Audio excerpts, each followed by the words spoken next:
curved out and just forgot. That'll be a couple days.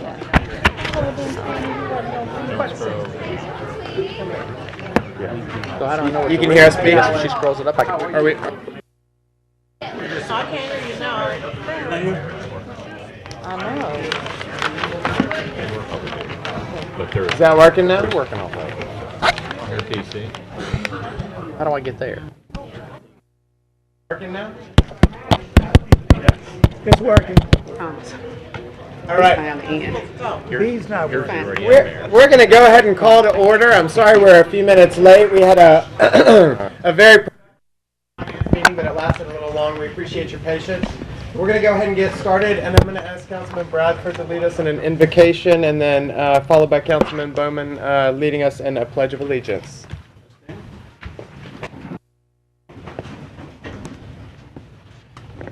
Gracious Father, we come once again, Lord, thanking you for this day and for this opportunity to come together as city leaders.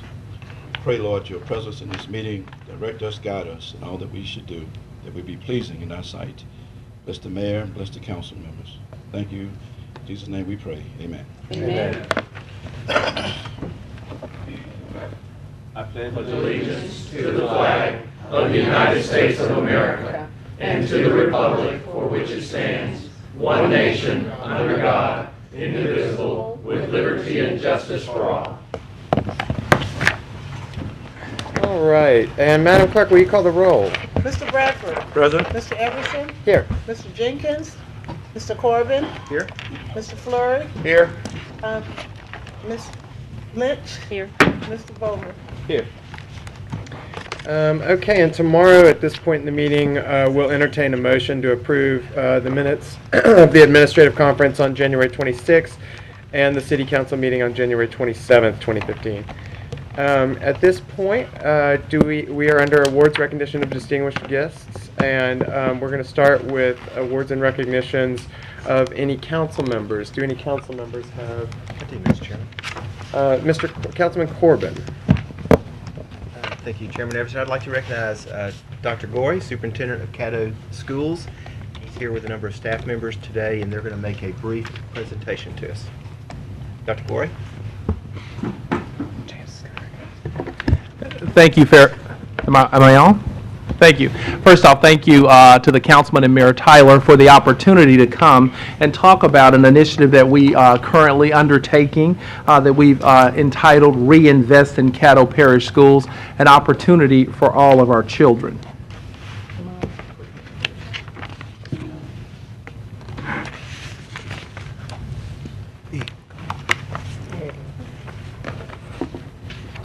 Thank you.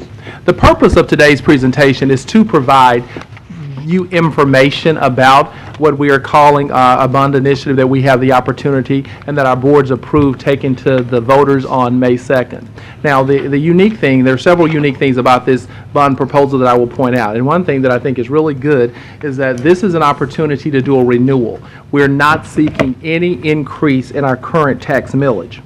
The bond initiative that we're also proposing is based on district analysis of our instructional priorities, student population shifts, and on the facilities. Very important to know that generally the millage that we're talking about is allocated toward brick and mortar, but we took a unique approach. We looked at our instructional needs of our district, and we let those decisions drive the bond initiative.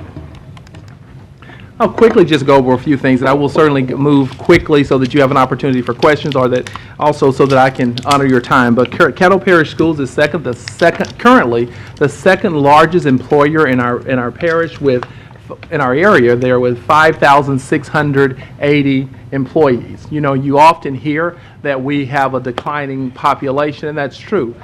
In 2000, we were educating 45,500 students, and today we're educating 41,100 students, and that's about a 10% reduction.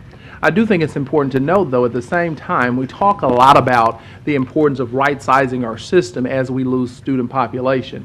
But I do think Caddo Parish also was operating 76 schools in 2000, and today we're operating 62 schools, so that's a 19% reduction in facilities. So we have shown some reduction in facilities, and we acknowledge and accept that we still do have work to do in that area. We are the home of 9 National Blue Ribbon schools, and that's something to really be proud of. That is the highest accomplishment that a school can achieve. 35 elementary schools, 6 K-8 facilities, 7 middle schools, 3 7-12 schools, 8 high schools, and 3 unique campuses. Now, when we decided to look at the opportunity because of the millage expiring, because of the debt being paid, because of paying off of debt, we looked at this from the perspective of what would be the reason that we would ask the taxpayers to continue to pay the millage. And the 3 big rocks that we saw were tax, education, and the future. When we talk about tax, we felt very committed to whatever we do, that it would not require an increase in our current tax millage. We did not want to ask our taxpayers for any additional monies in tax dollars. So the plan that we present does not ask for any additional increase in the millage. When we looked at this from an educational perspective, we saw this as a wonderful opportunity to reinvest in our schools, to reinvest in our classrooms. We looked at things such as how can we make sure that we're preparing students for the jobs that will exist when they graduate from high school. Are we providing students with the STEM and the career education that will make them successful beyond high school? And we looked at the future. Again, we have had huge population shifts in our city. One thing that's unique about me is that I was born, raised, and educated in this system. And if I look at my mother's neighborhood, which is Twilight Meadows, and I look at the number of school-aged children that are in the community, it's very different from when I grew up in that community. We have seen shifts in our population, and I really believe that until we create strong neighborhood schools where students are, we're going to continue to struggle as a system. We also look at this from this perspective of how do we ensure that we are preparing students to be 21st century STEM prepared, and what are some things that we need to upgrade in our current system if that's going to be the case. Talk a little bit about the academic impacts. The first thing that we look at from an academic perspective is the reinvestment in new schools. And again, I've talked about some shifting populations. And if you look at the Blanchard community, we have seen rapid growth in that community. And based on work with our demographers, we feel that I-49 will just continue to support that growth. The current Blanchard campus is an aging facility that has really poor infrastructure, which makes it very difficult to look at the continuing to add on to that facility. With a cafeteria situation there where students are eating as early as 10 o'clock because of the size and capacity of that cafeteria. So we do look to build a new elementary school to service that community. The Southeast Shreveport would also be targeted to receive a new pre-K-8 school, and this is a conversation that we've had for many years. The population to populate this school already exists. If you look at some of the statistics, we see that half of our students in our school district who attend private school in our school district live in that zip code. It's not that we're trying to eliminate the need for private schools, but we're trying to provide families with an option to those private schools. We see that there is a heavy reliance on our magnet programs in that community. So we're looking to provide the families with an option if magnet or if private school is not what you choose. And last, we look at a new elementary school in the central Shreveport area. This school would replace 3 schools, Barrett, Cresswell, and E.B. Williams Stoner Hill. And we find that all 3 of these schools have very small capacities. We find that there are recurring costs as far as maintenance of the facilities, and we don't find that there is space at any of these 3 schools to adequately add on. This is a part of the resizing and the repurposing of our district. In that respect, with the appropriate size, if we build a school there, we can build a school, state-of-the-art facility that would be an appropriate size to house those 3 very small campuses. But at the same time, we would look at how can we purposefully work with the community to repurpose the facilities that are actually there. We as a school district stand committed to not having boarded up schools in the middle of neighborhoods. We will work diligently over the next few years if this bond is passed so that we can repurpose these schools so that they bring value to the community and to the persons that live in those neighborhoods.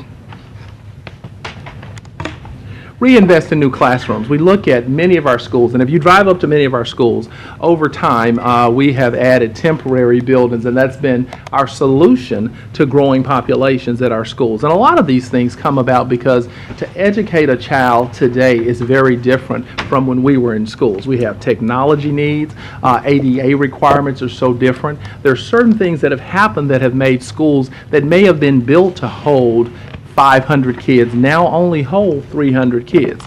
If you drive up to many of our beautiful schools, you see the beautiful fronts, but if you go to the back of the schools, you see rows and rows of temporary buildings. Now, we were very strategic in this that, remember, if we were to do everything we needed to do, we would have been asking for $400 or $500 million. But we were very strategic in deciding what can we work within the monies that we can capture without an increase in our millage. In that respect, we looked at our schools and we asked ourselves, what schools can we replace the temporary buildings in and ensure ourselves that in 10 years we would still think this is a good decision. So we did select those schools and where we would replace all of the temporary buildings with permanent classrooms. Reinvest in new classrooms, and this is dealing with auditoriums. We're looking at Walnut Hill and Herndon, and the fact the top picture is actually a picture of Grandparents' Day at Walnut Hill. Both these schools are doing a wonderful job with our K-8 model, which is where we see great success in our district, but they're the only two that don't have auditoriums. And when you think about, as a past middle school and high school principal, it will be really challenging to operate the number of programs that they have in those schools without the auditoriums. The next thing I want to talk about under the classroom session is reinvest in upgrading all of our science labs with a STEM focus at our high schools. My dad taught science in this district for some 38 years, and many of those years, probably the last 20 to 25 of them, were spent at Huntington High School. When I returned home to become superintendent, one of my greatest joys was having an opportunity to tour his classroom. But one of my greatest fears was the fact that the classroom looked the same as it did when he taught in it many years ago. If we're going to prepare our students to be prepared for college or whatever STEM-focused careers, and that's science, technology, engineering, and math, past high schools, we must upgrade the facilities that we're asking our teachers to teach in. The next thing is we'll look at constructing auxiliary gyms at Green Oaks, Captain Shreve, and Southwood. Green Oaks is one of our 712 programs, is operating on one gymnasium. And Captain Shreve and Southwood are both large campuses that also are operating under one gymnasium. And this would make them much more productive with how they're utilizing time and managing PE and athletic programs. The plan would also look at constructing activity centers at several of our elementary schools, and this was based on the fact that several of our elementary schools did not have places to take students in inclement weather, or did not have places to do small programs for parents, and this was very important. And again, I think it's important to know that this is where we look 10 years down the road. Is this school, is this, based on our demographic information, is this still going to be a good decision? And those were some of the things that went into how we decided which schools to add those activity centers. Proposed the construction of a new library at C.E. Byrd High School. Byrd currently houses more students than any school in our district, close to state, with 2,200 students being there, and they have one of the smallest gyms in the district. In order for us to continue to effectively manage the population, we need to provide them with an adequate sized library. I'm sorry, I think I said gym, but an adequate sized library at Byrd High School. Looking to build a new wing at our Caddo Career Center, and again, I think this is important because because of state regulations, many of the programs at our Career Center have some prerequisites that's preventing students that really need this service from being able to access that. So we're looking at things like plumbingry, like mechanics. We're looking at medical skills in medical fields. How can we expand our opportunity to offer those services to students that just may not meet the prerequisites? We're also looking at partnering with our junior colleges and how we can utilize that resource to also expand our opportunities for students. Reinvest in transportation. The rhetorical question is why, I'll ask the question to you. How long do you think you can drive a bus before you have to retire the bus? And Ms. Tyler, you can't answer the question. I'll tell you, the answer is 25 years. Some facts about that, though, is that Caddo Parish this bond initiative will provide us with 20 air-conditioned buses. Now, 19 buses in this district are set to have to be retired over the next 5 years.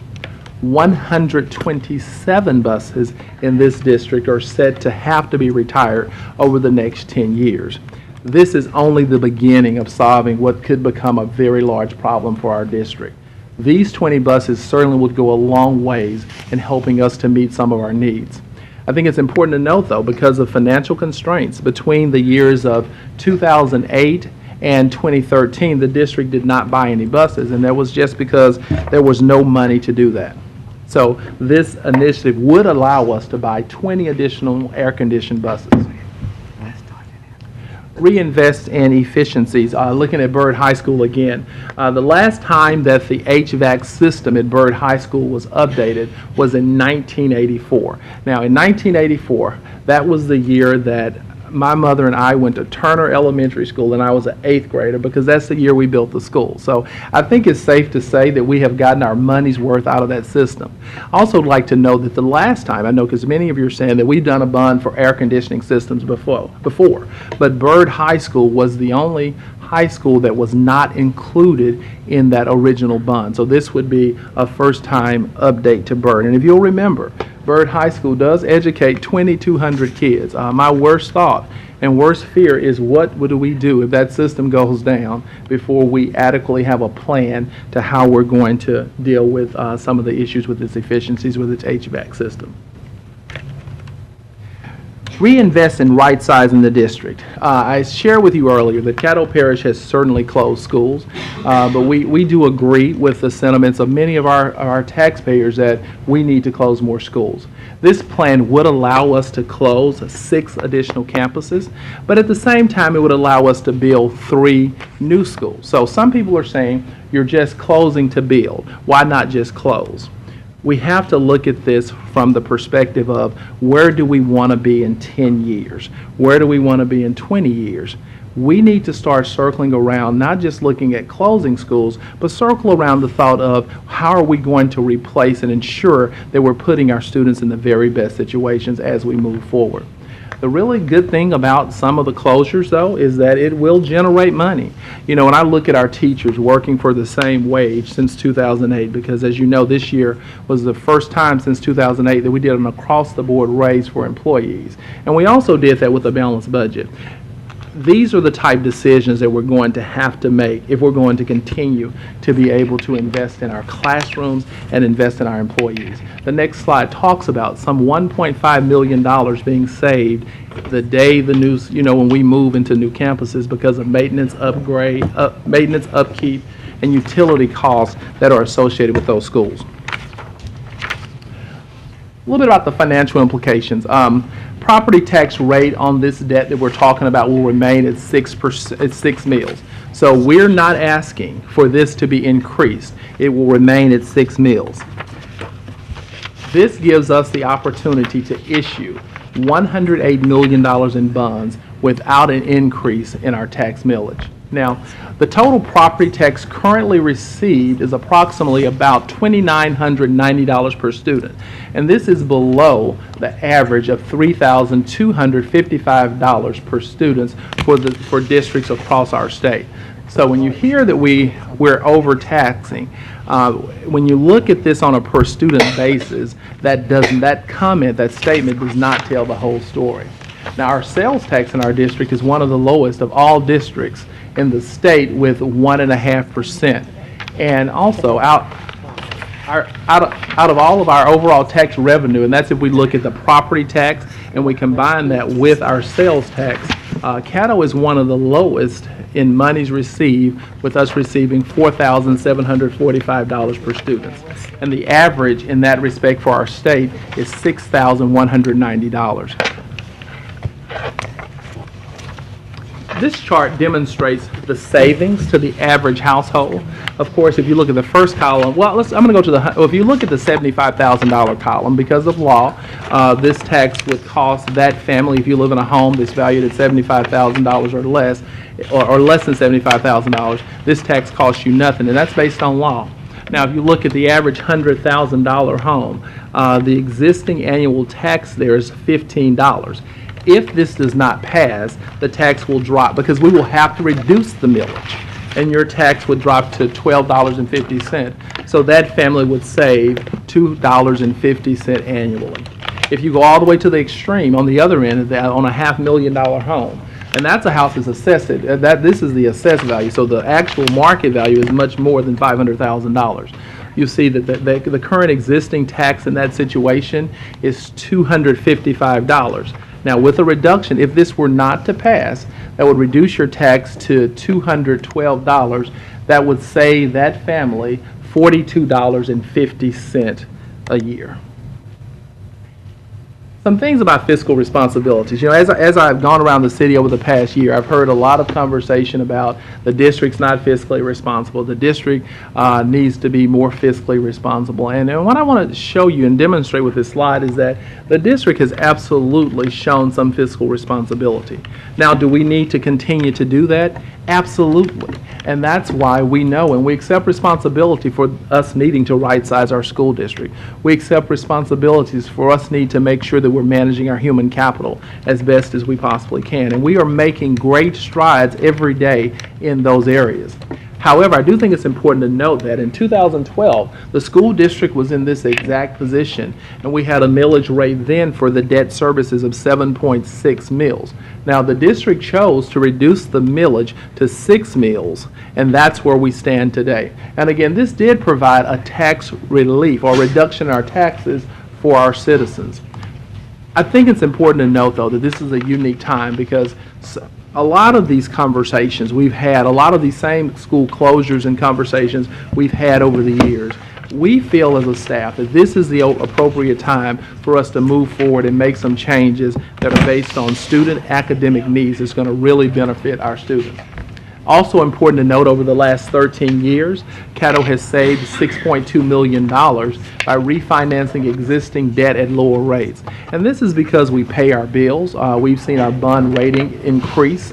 And because of those bond rating increases, we are in a better position to refinance. Just like when you refinance your home, we've refinanced this debt and saved our taxpayers some $6.2 million. The summary of costs, I'm not going to go through each of the projects, but what this does is it does list out the cost and the projects. But the bottom line is that the total cost is $108 million. And we do think and believe and hope the taxpayers receive the information over the next 3 months so that they can make an informed decision as to whether or not they would like to take this opportunity to reinvest in Caddo and give us this opportunity to make some very much needed changes in the system so that we can provide students with a better education, but also at the same time provide a better economic environment for our city through this bond initiative, and also provide an opportunity to be better stewards of our taxpayers' tax dollars. Thank you for the opportunity to present the information, and I would entertain any questions. If that, I don't know if that's the protocol or how you'd like to handle that. Thank you, Dr. Gorey. We certainly appreciate the presentation, and we've talked, this council and previous council have talked many times about, for us to be a productive, growing city, how important it is that both city and city services, as well as the educational opportunities, grow and are top-notch, and that's what it's going to take to draw new jobs and businesses in here and keep people here. Right. So I think we see the importance of this. Thank you. And I hope that we do have some questions. Thank you. Councilman Bowman. What's the enrollment in Barrett and Crestwell and the other school now in that area. Right. I think what you see there is that all three of the schools, and I don't have the exact numbers, but you have one of the schools I know is about 212 kids, one's probably at about 400 kids, and you have one of the other school probably been in the 3 range. Now what you have happening there though is that for say one of the schools houses a special program, our ESL program.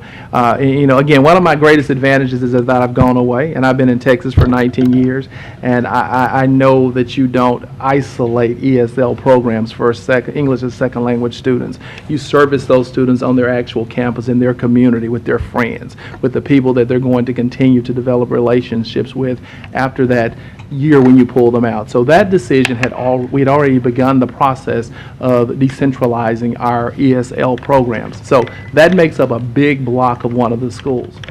Another school has, of the 200 kids in the school, 112 of them are there on transfer. So that's not their actual home school. So that school, if we look at the actual homeschool population, it's a little over 100 kids. So it's a community where you have seen the population just decline. It's also a campus where, you know, on a rainy day, the children are avoiding buckets because of the rain that's coming in, because of just some of the concerns with us being able to continue to maintain the facility. So what you'll see is that even though some of the populations, if you add the numbers up, it seems like there would be a large number of students at the new Central Shreveport School. That's not actually the case when you look at some things that we've quite frankly done just to get kids into schools when it's not been what was actually in the best interest of kids. And you already have like something in the air of idea of how to repurpose those schools already? We are working with the community, and again, the good thing about this is we have probably 3 to 5 years before you'll see the school actually up. We're working with the community, we're working with councilmen, commissioners from the area, and we're working so that we can purposefully repurpose the schools. And also very important, we're working with the homeowners association, and we're really working to work with the PTA and those parents. I've had so many conversations with those parents who actually have kids that are in those schools. Hey, Councilman Brett. Thank you, Mr. Chairman. Thank you, Dr. Faree, for that very fine presentation. Thank you, sir. Investing in education in Caddo Parish. I don't think anybody would disagree that our education system in Caddo Parish needs to be reinvested in. Right. I'm really looking forward to speaking with you further on this, but let me ask you 3 questions. Technology is very important for the future of Caddo Parish students, and you saying that some of this bond proposal is for upgrading technology in all the schools? Is that correct? Well, no, sir. We're not doing specific technology. We're looking at upgrading our science laboratory so that we can better align our curriculum with a STEM focus, and that's looking at science, technology, engineering, and math. Now, we're not doing any specific technology, and the reason being, and again, I think another thing that's really good about me is that I've done this several times in another school district, and you really don't want to finance technology over a 25-year period, which is what a bond actually does. Now, what you do there is that we have general funds that we're allocating to technology, and we'll continue to do that. But in this bond, we're not specifically addressing technology needs. And when we talk about the science labs, let me clarify a little bit more. When we talk about the science labs, well, you will see the infrastructure better. We're talking about infrastructure and how the infrastructure will support technology that we will put in place to make them better learning environments for students. Well, I think you have again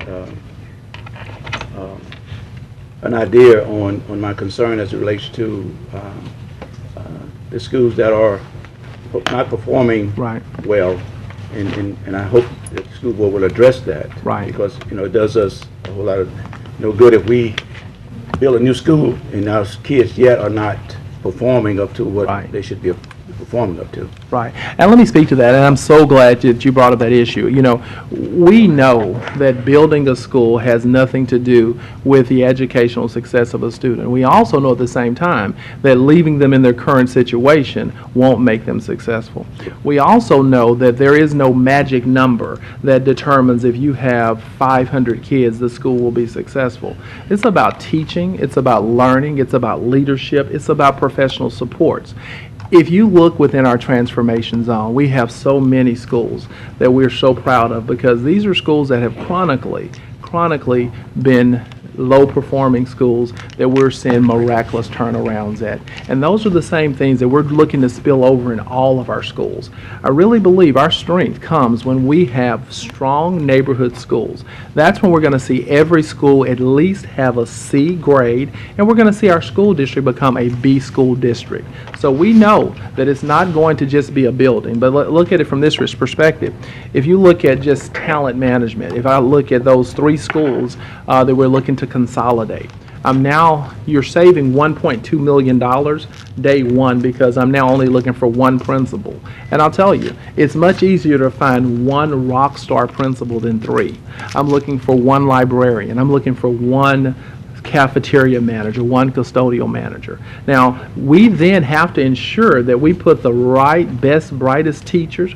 We have to ensure that we're providing them with state-of-the-art technological support and classroom instructional support so that they then can provide students with opportunities. We're looking at how can we utilize this building to design it around interventions, and how do we make sure that we're providing interventions for students when they're struggling. So there is going to be, the bond, the millage is about brick and mortar. But when we built this, we looked at so much more than that because we know the taxpayers, they don't want to just see a lot of pretty fancy schools. They want to see students be successful. That's right. And my next question is sort of similar to Councilman Bowman, and as regards to the old properties. Now, currently there are several sites, campuses that are unused. Right. Now we're looking at least 3 to 5 more.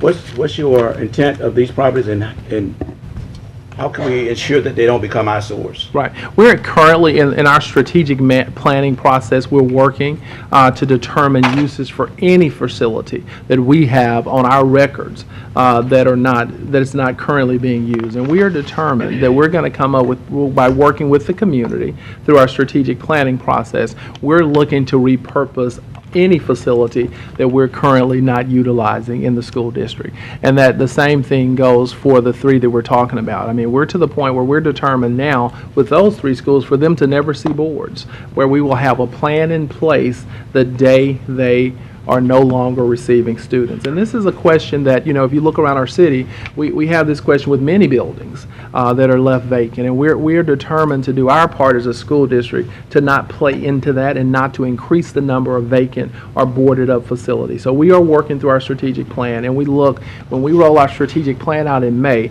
Caddo Schools will have a plan. These are the possible options for how we repurpose schools, even if that includes tearing them down and repurposing the land so that it does bring great value to the community.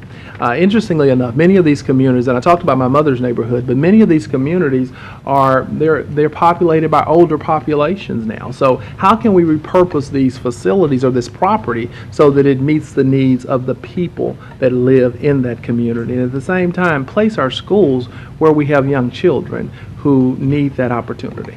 Thank you. My last question, Dr. Doree, is I understand the school board has a fair share program. Is that correct? We do, yes, sir. And my question is in regards to the construction of these facilities and the participation of the disadvantaged minority companies in this work. Do you have a plan that would ensure that some of this work will go to minorities and disadvantaged businesses? You're right. Now, as you know, for legal reasons, we have no set-asides. Sure. But I do believe, and I've heard the conversation come up numerous times as we've gone through this plan, and what I will assure you is that we will appropriately address fair share as we move into this, into the to selecting vendors. We are always looking at ways to improve our current program and ways to make sure that our program is working so that it is transparent first. And that's something that's really important, I think, when you talk about fair share programs. So we do look to make sure that as a part of this communication over the next few months, that we do communicate how we're going to be transparent, ensure that we're following the law and that we are providing opportunities to our minority and female businesses. Thank you, and I wish you well on this bond proposal, and Thank I you, will sir. be supporting it myself. Thank you. Thank you. And of course, I appreciate y'all's back and forth dialogue. Obviously, as the council representative for the area where we have 4 major facilities being shut down, I've got a lot of reservations about this, but I will say, and so do all the people I represent, but I will say that the Caterpillar School Board has been, open and having a dialogue about it, and I'm hopeful that there are some things we can do to improve the impact that this plan could have on our community. So we look forward to continuing that conversation. But I do want to make sure that everybody understands also that this won't be our last opportunity to dialogue about this. There is the Intergovernmental Committee meeting that's coming up next month. So if you do have additional questions or things come to your mind, we'll have another opportunity in the near future to have a further discussion about this. That being said, I've got Councilwoman Lynch is the next person on our speaker list. That wasn't a hint, was it? No, I was just saying. We got a few things to get to. Take your time, but don't think it's your last opportunity. Okay. When does the you should say that before Willie started talking. When does the millage expire? Well, the millage will expire in May, and we would have to then make May it of 2015. May of 2015, and that's correct. That's correct. Yeah, May of 2015. So this is it. I mean, This is either it. Yeah, this passes is or pass or fail. Yes, you have to reduce it. exactly. You don't have another shot at it. We don't have another shot, and I do think that was so important. And I do think we have such positive momentum in the city, and I don't think it's just because we have a new superintendent. I don't think it's just because we have new staff. I think it's because we got some really good things going. So, Councilwoman Lynch, yes, Did you all go out before, or is this just the first time on this? this is the first time we've gone out on this one. In fact, in 2012, we chose to reduce the millage versus going out. Okay. All right, my only other question is, who would I need to speak with about the Old Oak Park on McDaniel? You can either speak to myself or Mr. Woolfolk. Mr. Okay. Woolfolk is our Chief Operation Officer. Okay, thank you. You're welcome.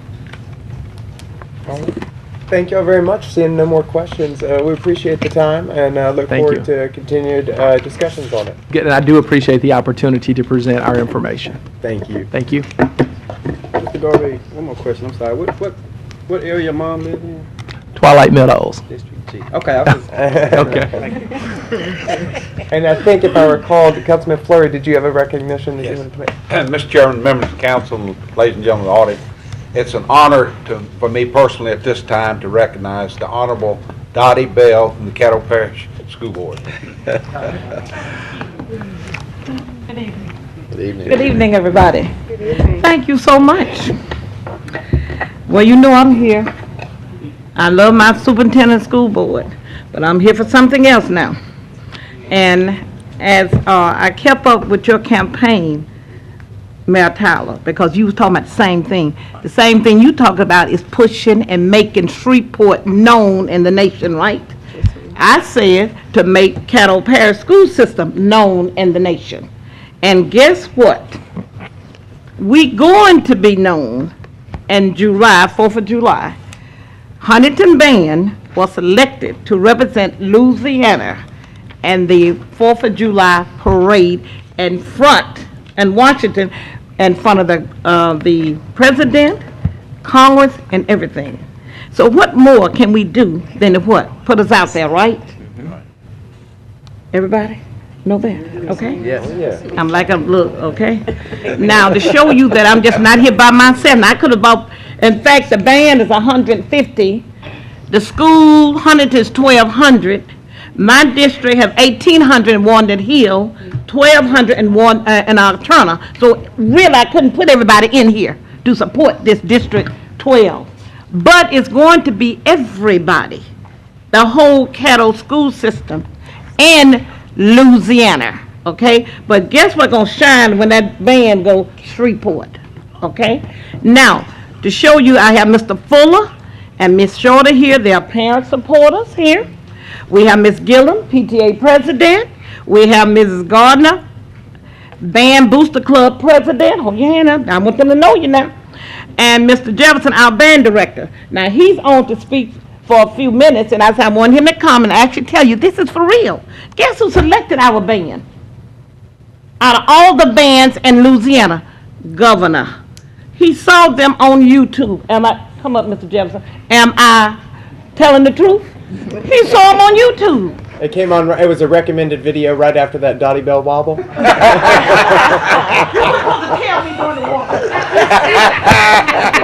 look, if y'all give me what I need today and the rest of the Shreveport, I will do the wobble in front of the president if that's the case. Okay, but I want Mr. Jefferson to actually tell you what happened, and I'll come back in a few minutes to this. What happened? Good evening. This is what happened. My first year at Huntington was 2011. We did the Holiday in Dixie Parade, spring of 2012, and during the parade, we got filmed on the show Bayou Billionaires, and the governor was a fan of the show, and he seen us on the show. Then, from what the parade committee told me, that he went to YouTube and looked up the band, and the rest is history.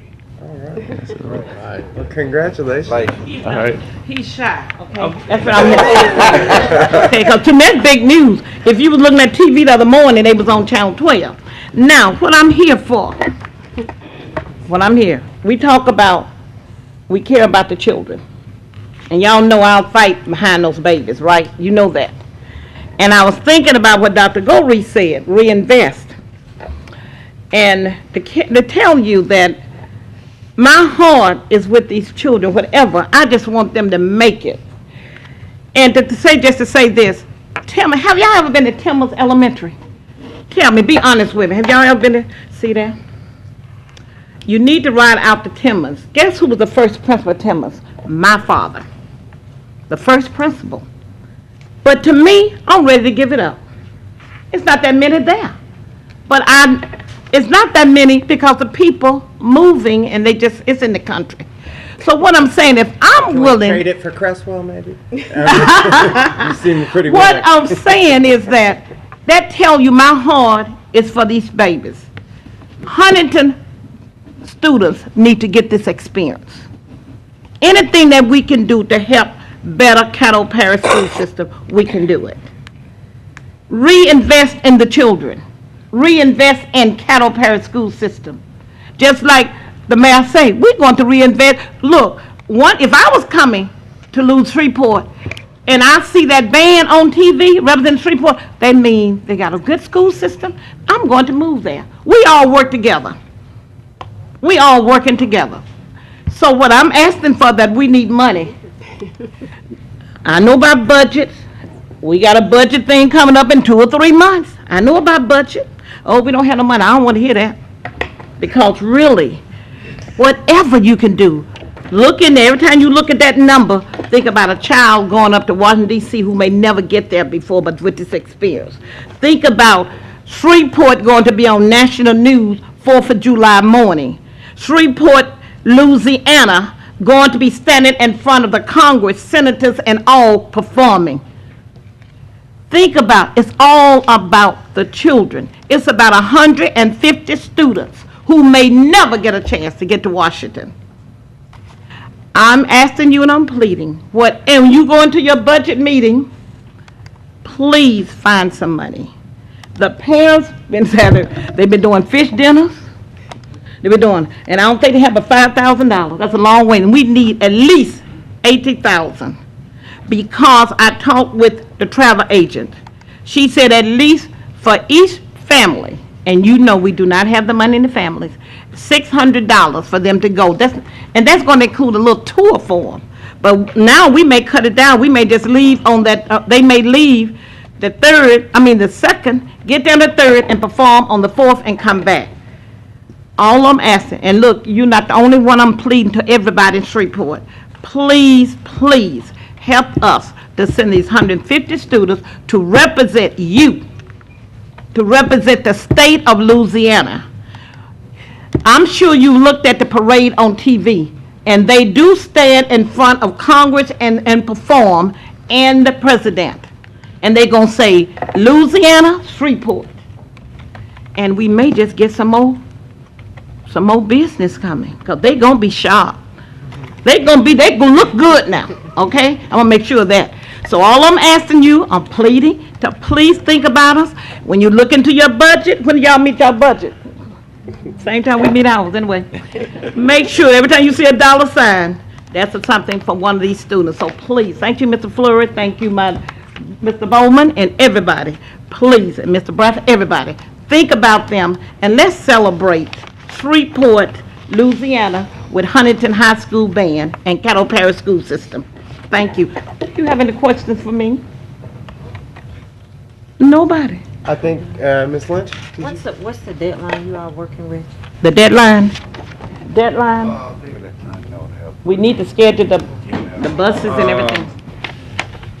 From what the committee was saying, most who does this parade usually get hotels and everything lined up by April.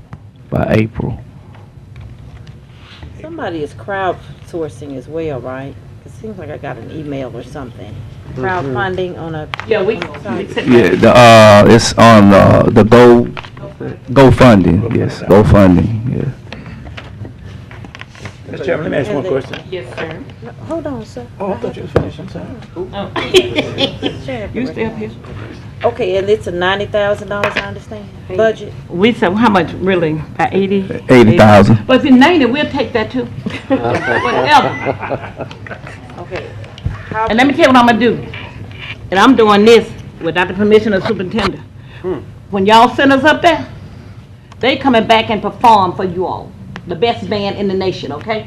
All right. How much are you all proposing for the council? Huh? How much money? Whatever. No, don't be shy. Yeah, want me to tell you? Okay.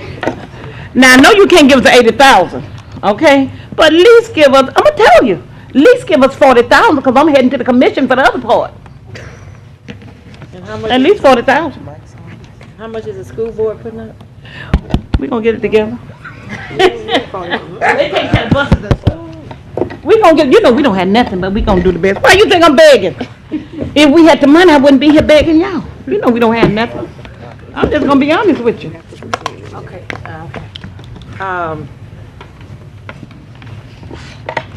Whatever. Bell, Dottie Bell. But I can't, because you know I'm a Huntington graduate. I know. Amen. And Mr. Bowman's a Huntington graduate. Right. Yes, the school is in Mr. Flores district. And district, some of District F as well. I'm praying. So, thank you. That's, I just want to be sure. So what? I can't hear you. You have not because you asked not, so. That's what I'm That's a saying. start. We here asking. Okay. Whatever. Thank you. We really, whatever. Okay, just think about the children, 150. Any more questions? Bradford. Mr. Chairman, I guess my concern is the time frame that we're working under. Yes. But my question is, since the state and the governor is recommending you, do they have any financial responsibility in them getting? We send letters and we talk. They say, no, don't you answer the letters back. They have to get on your own? On our own. And we do not want to say we can't go. Please don't let us turn that down. Thank you, Mr. Chairman. And I'm dressed to come to you because we the city of Shreveport. We represent in Shreveport. I might just do this. Ms. Bell, you've been heard loud and clear, and Thank you. I know the right thing will come about. Okay, thank you. Thank you all very All right. much. We appreciate that. Now, we've had some very interesting presentations, and but it's moved us along a little bit in our time frame. So at this point, if I see no other requests to speak. So if that is the case, what we'd ask is if the mayor's office, if the administration now has any awards, recognitions of distinguished guests, and/or communications relative to city business. We have one announcement, Mr. Chairman and members of the council. Tomorrow, we will be presenting and giving an update from our police department. And today, we want to recognize internationally known guitarist, Mr. Robert Burton, and his wife, his lovely wife, Miss Louise Burton. They're here today, and I believe they're going to actually do something with the council, but I did want to recognize them because I met them when I was superintendent of schools, and we did some partnering together. But they're here today, and I wanted to make sure that we recognize Absolutely, and we have them on our list to recognize in just a moment here. So I appreciate that so much. And Louise, I guess James stepped out, but I saw him here a minute ago, and so we'll recognize you all in a few moments. Thank you very much for that communication, and we look forward to the report from the police department tomorrow. I know we forgot to change out our PC from the presentations that we had before, but what we'll be doing next is property standards report. Is that what we're working on right now? While we are waiting for that, let's see, Could we take up the property standards report? At the end? Yeah, absolutely. We'll take it up at the end when we do the appeals. And so let's see, tomorrow, do we have a revenue collection plan, or is that the next meeting? Second meeting. Oh, yeah, are we gonna, is a revenue collection plan, not? The next meeting. Yeah, the following weeks, right? And we do have the surety bond forfeiture report, which we have received electronically. And then there's a scheduled master plan report, but that may not occur tomorrow. We may skip tomorrow's presentation for the time being. Public hearings, there is not a public hearing scheduled. Let's see, so then we get to adding legislation to the agenda, public comments. I do have a couple of things for public comments, which we typically do tomorrow, but today I thought I would take that up for the Burton Foundation. Louise is here with us, and James may join us again in just a moment. But Louise, if you'd like to, I think we'd love to invite you up and let us know the great stuff that's going on. This is a great partnership we've had with the Burton Foundation, and y'all really do wonderful work. So looking forward to what we have on the agenda today, and it'll be a good chance to let the rest of the council members know about it. Hello to our Honorable Mayor, and we love her, and our council members. Thank you so much for listening to me today. What's on the agenda today is the Municipal Auditorium, which is directly across the street from our office of the foundation, has maintained itself really well lately, and we have restored it, and I'm so excited. And there's some old chairs there that they're in the basement, and we've asked for 300 of them because we're also building another museum across the street. We've already purchased the building next to our foundation, and I'm also the president of the of the Friends of the Municipal Museum. So we want to keep some from the auditorium and put in our museum. And what we'd like to do, the ones for our foundation, this is a rendition, Lane Acree, which is absolutely an incredible local architect. This is what we want to do. I think everyone received these. And if you can look at this one, you'll see how we are directly across the street from the auditorium. And what we're trying to do is get a focus where you come there, you go to the museum at the auditorium, you also see wonderful performances. You come across the street, see our car and guitar museum, which there'll be no other one in the whole world like ours. I'm not bragging, but it's going to be incredible. And we'll have guitars and cars from artists from all over the world that are going to be on display temporarily, coming and going. ZZ Top, Jay Leno, on and on and on. They have promised us they would send their guitars to help us promote this. And of course, James has like 450 guitars on his own, which are incredible because he is in the studio business for so long. And I know there's a card here that talks about our mission, but years ago, James and I had this vision to help our children and help them through music because that's all we knew. And we approached Ollie Tyler about this, and at that time she was with the school board. And she saw our vision, and without her help, we could have never had this happen. And what our vision is not only give guitars, but we also teach them. We teach them how to read music, and through that, they learn concentration. And through reading music, this goes to all their classes, history, reading, math. All their grades started coming up. These are kids who have never learned concentration. I don't care if they're in high school. But through music, that was their love. They learned it. And they had to maintain a C average in school. So that was pretty hefty for these kids who were failing and not making good grades to come together, and they do make C's now. And we not only have hundreds of guitars in Caddo Parish, which we started here, but we have them in schools all over the world now. And it's just amazing. People call us, any school. We just gave them to West Detroit, and then we just gave them to Chicago. We just gave some to Indiana. We go to Belgium. We go everywhere. And here's a little card. I have to read this because it touched my heart. We got this today from a child in Indiana. And it says, "Dear James Burton Foundation, thank you for donating guitars, picks, tuners, strings, and bags. We like the color and the sound. We appreciate you would donate a thing like this to us." Now, I'm going to tell you, these kids are reaching out to us. And if we don't do it, who is going to do it? And we can't pass the buck here. We have to stand up. We donate all of our time. Everyone that works with us donates their time. Lane Acree's donating his time. Everyone for years and years. And we've been open since 2005. And I'm telling you, it's amazing, and it's what Shreveport has done since then. We weren't even on the map when we started this, but we are from Shreveport, and we moved back here from California after 40 years. And I'm going to tell you, we love this city. We have no intentions of going anywhere else. But from this city, Shreveport gets credit for everything our foundation does. And we appreciate you helping us because I know you guys know what we do. And we have entertainers from all over the world that come and give free concerts for us. And with that money, we buy more guitars. And in our foundation office, we have 2 recording studios for these kids. And now we're going to build this. It's a big undertaking, and we need our city on our side to do this.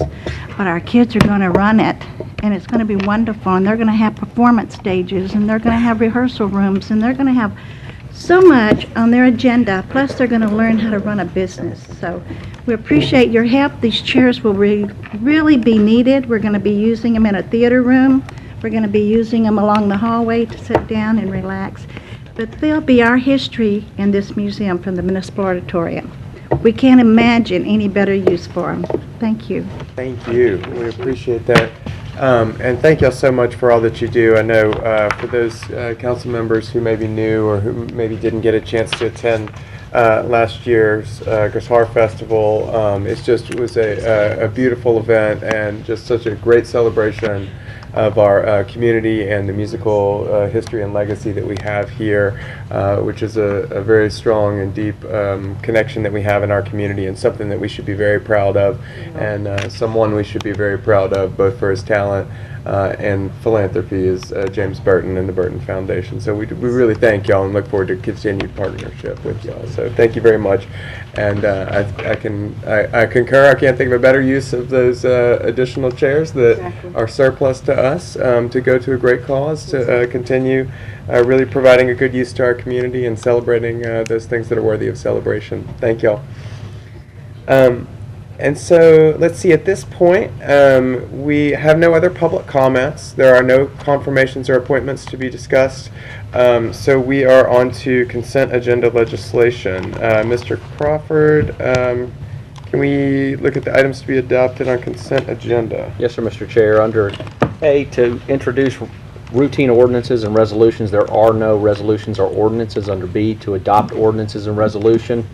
Resolution 17 suspends certain provisions of Chapter 10 relative to alcoholic beverages on March the 6th through March 7th, 2015, relative to dispensing, sale, and/or consumption of alcoholic beverages at 1401 Fairfield Avenue for the second annual Bears Fest.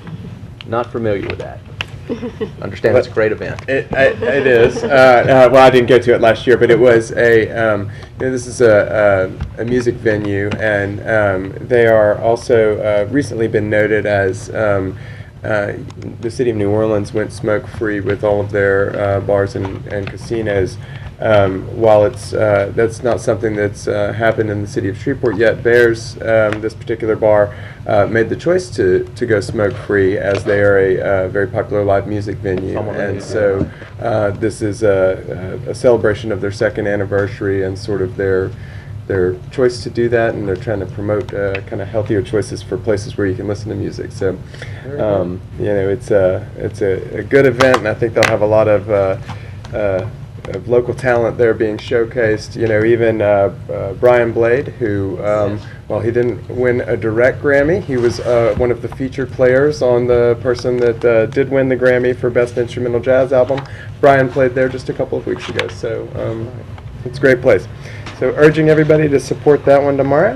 If there's, I don't believe there's any ordinances, so Mr. Crawford, if you'd like to proceed with regular agenda legislation. Resolutions on second reading and final passage, or which will require only one reading. Resolution 15 authorizes the acceptance of a donation of exercise equipment for Shreveport Police Department workout facility. Resolution 18 is a resolution to pay tribute to the life and legacy of Judge Charles B. Petrus. And I believe there was some indication that members of Mr. Petrus's family will be in attendance tomorrow. I don't know, Mr. Oliver Jenkins is to decide that issue. Okay, if that is the case, just as a sort of a warning, we may take that out of order at the beginning of the meeting to allow them to receive that. So. Resolution 19, suspending the effects of certain provisions of Chapter 106 relative to zoning to temporarily allow certain book exchange boxes to remain in place and in use. If I could, this is the Little Free Library issue, and no shortage of hot topics over in the Highland area at the beginning of the year for 2015. And this is one of those that may or may not be as prevalent in the other council members' districts, but there are certainly a number of these Little Free Libraries in District B, and there are some throughout the city as well, so you may or may not have some in your district. What we are attempting with this ordinance is, regardless of whether the citation, there is some discussion as to whether the citation should have been made or not made under the grounds that it was made. But without having to debate that, what this ordinance seeks to do is suspend those portions of the zoning code that would prevent a Little Free Library from operating until the time that permanent legislation can be adopted that would allow for the appropriate operation of Little Free Libraries. So there has been some comment and feedback about ways this temporary. So basically, this is a temporary solution. A permanent solution would be pending a recommendation from the MPC. The MPC staff has been very cooperative in addressing this issue, timely in a timely fashion. So I expect that we would have something permanent that is able to be in place really within. What would you guys say, 2 months? I mean, I think it would be 2 months or less. And so, this isn't something that's going to have to be the only solution, but it is the quickest solution that will allow those Little Free Libraries that are in existence now to continue to operate. Julie, there's been some, I think probably the most prevalent question I've been asked is, there's language in this resolution that makes it only apply to those Little Free Libraries that are in operation today. And there has been an expression of sentiment that you know, there are some additional libraries that would like to open, and you know, they may have to wait for a permanent solution. Now, you know, I think that that's probably a lot more palatable if we have a time frame in there. And again, I mean, we're only talking a couple of months. But just to say that I may have some questions to run by you about the potential that if we could allow either for a time frame to be in there, or if it could cover, you know, something else that may potentially come along between now and when a permanent. So we could do an amendment, just let me know what you're thinking.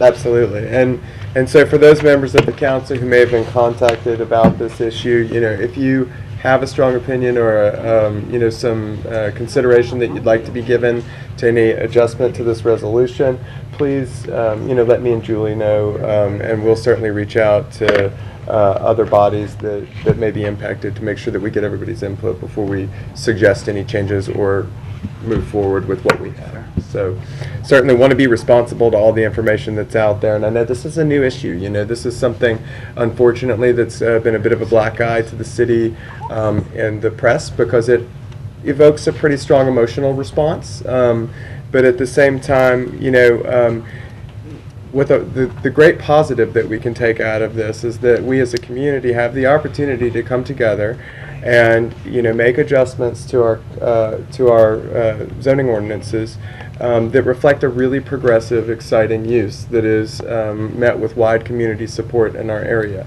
So this is something that we have the opportunity to address. You know, no other zoning codes in the state address it at this point either. So, you know, we're not the only one that's facing ourselves in this situation. We just happen to have had a complaint that was issued on it before others, you know, so it's come to our attention, you know, before it may have come to the attention of other communities. But it's a new movement, and, you know, we want to be able to reflect the community's values while also, you know, having an ordinance that's up to date with the activities that need to go on in our community. So, that being said, I've got a comment in the speaker queue from Councilman Fleury. Mr. Chairman, first of all, I want to thank you so much for taking the lead to address this issue. I have some questions from constituents in my district.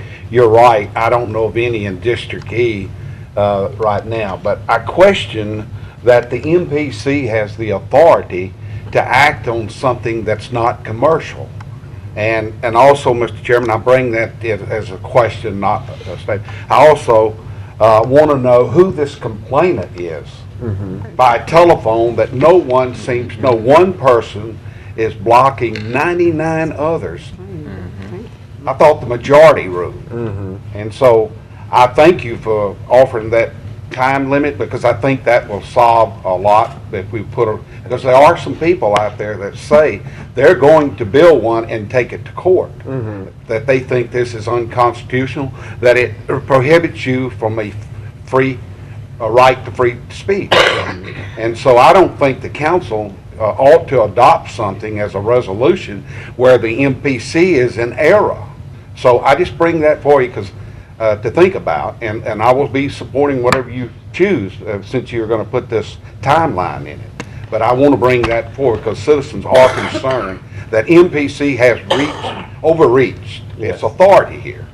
They are, you're right, and I mean, there has been a great deal of you know, concern and communication about this. Another real positive that can come from this, because let's keep focused on the positives too. I mean, there are a lot of positive situations that come out of this. One is that you know, our community is perking up their ears to what zoning entails. You know, what happens in land use law.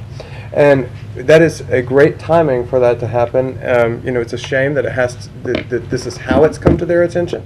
But you know, we have been working for several years on the Unified Development Code.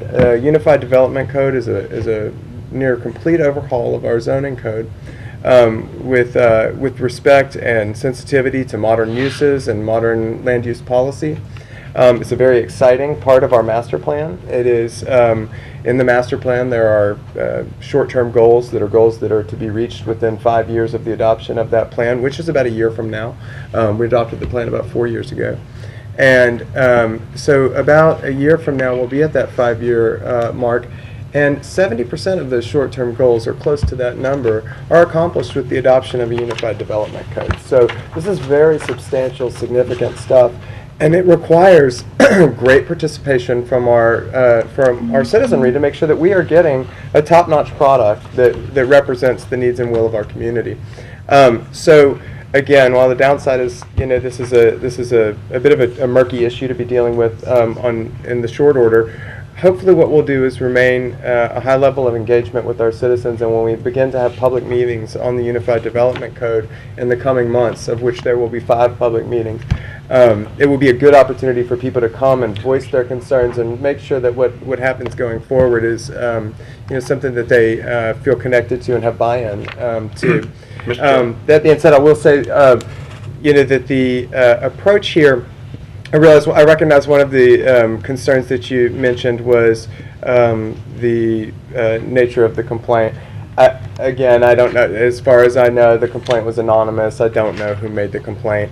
But I will say the second concern that you had, I believe, was in reference to the the definition of this being commercial activity on a residential structure. And I think that that's one reason that that the resolution that we have before us is phrased the way it is that it would suspend any portion of that ordinance that may prohibit the operation of these little free libraries. So it's not specific to just that reason that was cited in that letter.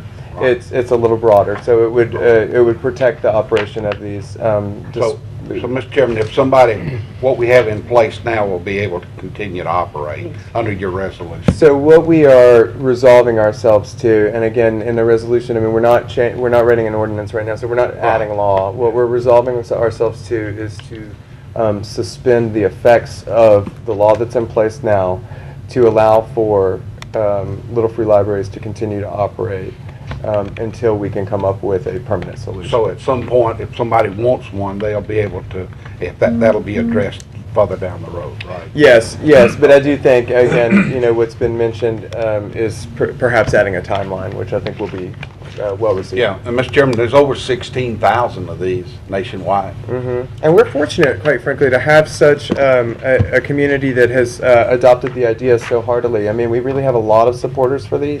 I'm fortunate to have a few in my neighborhood. In fact, I know the couple very well who received the citation and where this all began.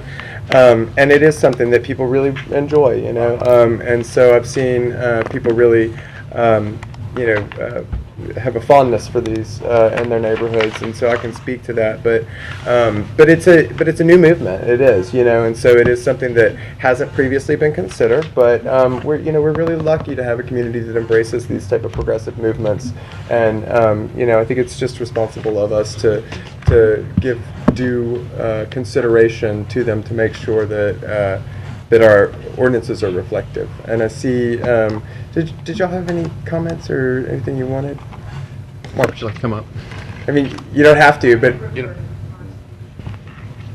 He can comment on it.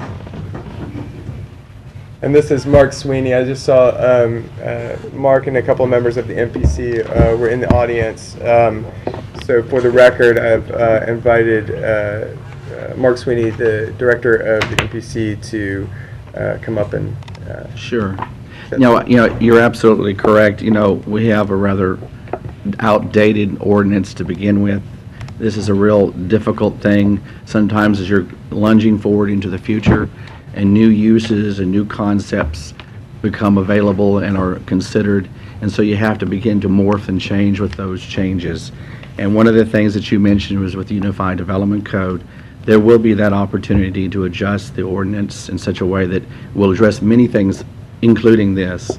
And of course, since this is something that's kind of a burning fire right now, it will be considered as a top priority for the MPC to consider and to study what ordinance amendments can be made and then bring that back to this body for consideration. Great. Anybody have any direct questions right now? I do, Mr. Chairman. Ms. Lynch is ahead of me, though, I think. Oh, I'm sorry. Yes, you're right, Ms. Lynch.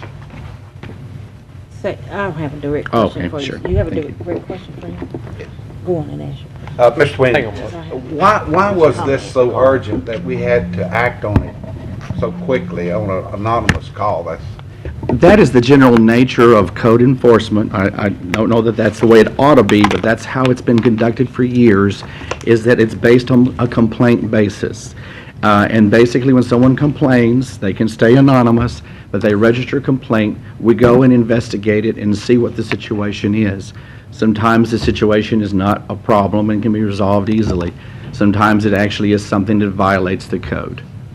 So someone from Midland, Louisiana could call anonymous and complain, and we'd never know. Is that what you're saying? Well, typically, it's a local resident. I don't usually get complaints from someone from Minden, but it's always usually someone local. Okay. And I have to respond to that by law. I have to respond. Understand. Okay. Thank you. You're welcome. Thank All right. Thank y'all. And Councilwoman Lynch, I believe, had a comment. Well, first I want to say I can appreciate how you're handling this, Jeff. I think you made some comments about coming up not only with a temporary solution, on the short term, but working toward a permanent solution, a responsible solution, both short term and long term. But some of the stuff that I read, I was a little concerned about because there was an overarching implication that the MPC had done something wrong. And I'm not really sure that that's the case at all. The MPC leadership has admitted, we know we have outdated things on the books. And this situation just more magnified some of the issues that we have with our, development and going forward and trying to make our city a positive city. I served on the library board. I personally own way too many books. Probably more than 500 between my trunk of my car and my bookcases and boxes and what have you. So I'm really a big proponent of reading and of libraries. I too went on the Little Libraries organization website, and one of the recommendations that they make on there is for folks that are interested in setting these boxes up to check with their city's ordinances, because even they recognize that in different laws are different in different jurisdictions for people that are wanting to establish these little libraries. So like I said, I think we've come up with a responsible solution in the short term and also looking at it long term. But I do think some of this has gotten blown out of proportion. Some of it, I think it was just a slow news day and folks needed something to put on TV. But I do think this council has stepped up through Councilman Everson's action and working with his community to make sure that we have a solution that's going to work for the residents that have chosen to have these little libraries. But the long-term goal is to fix our development codes.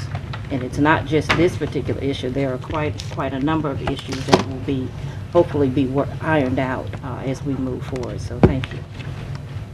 Thank you. Mr. Chairman, we got a text asking whether or not the PA system was working.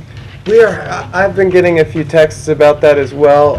We've had difficulties with the system. I believe that the last time the Caddo Parish Commission met, they didn't have any, the system was not working. So we would ask that maybe council members could talk a little louder so that people in the audience could hear. And we will try to get it fixed for tomorrow. Thank you. And yeah, we've been trying to check our mics, so I apologize if we've seemed distracted. We've been getting comments about that all meeting, so sorry if y'all haven't been able to hear us as well. But it looks like I don't have any other requests to speak on that issue, so if we could, Mr. Crawford, if we could move on to Resolution 20 allocates funds to a specific not-for-profit organization from funds budgeted in other charges in the Riverfront Development Special Revenue Fund. Okay. Resolution. Questions? Okay, I have a question on that issue. Okay, so that's a resolution. So we're resolving ourselves to it, but we're not budgeting it. The money's already budgeted in the, but we did not allocate the money for specific organizations. and this is one allocation for one organization. There is still, how much, 90,000 left?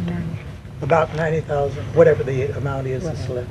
Mr. Chair, I think there was approximately 150,000 that was set aside based on the budget projections for the 2015 budget. That's correct. Is the I dollar amount think- that we started with. 10,000 of that. That's correct, yeah, and so Arthur is referring to that number. I believe there's another budget amendment on here today, and so I think what he was doing is subtracting both of those. But this will take the money that's already budgeted for that general purpose and allocate it for a specific organization. That's why it's a resolution. Okay, and then my second question along the way on this is there an who is the head of the Riverfront Development Committee? I am. Okay, is there an There is. intent to form that, discretion group similar to the way you did it last year and have a third party? There is. In fact, we'll be announcing tomorrow we'll be announcing our scheduled meeting to open those discussions again. We had been waiting for a piece of information that we have now received. Mr. Chairman. Councilman, well, and I'm sorry, I had Councilman Corbin first and I'm then sorry, yeah. Councilman Bradford. I know we've had the request from this organization before, and if memory serves me correct, it's billed as economic development. And if that's the case, I guess our question is, would we be better served taking this from funds that are currently set aside for economic development instead of the Riverfront Fund, which we know is getting pretty close to the bottom line. We don't know what those revenues are going to be for the year, but we do know that we have money set aside for economic development, and if this request is true economic development, might we want to consider a different funding source? And Councilman Bradford. Actually, as you know, this is, and economic development is part of the equation of this event. As this being Black History Month, for the last 5 years, the organization that sponsors the Black History, the state of Black History, the state of Black Shreveport, I'm sorry, it's the United Citizens in Neighborhoods. This event is slated for the 21st. This resolution came up because provisions had not been made through the basic civic allocations, with this event having to be taking place on the 21st. The committee is planning a great event. Guests will be coming in from out of town. It will be held at the Shreveport Convention Center. But the important thing about this is that it would give us an opportunity to really evaluate a lot of things. There's training, there's exhibits. It's a whole day of activities, and that in the previous years, I know that city cooperated and helped sponsor this event. So I'm just saying, because the civic allegations have not been provided, that we need to go ahead and make provisions so that we can make the committee know that we are indeed in support of this, so that they can continue to plan and make decisions on the scope of the events that they are proposing to have.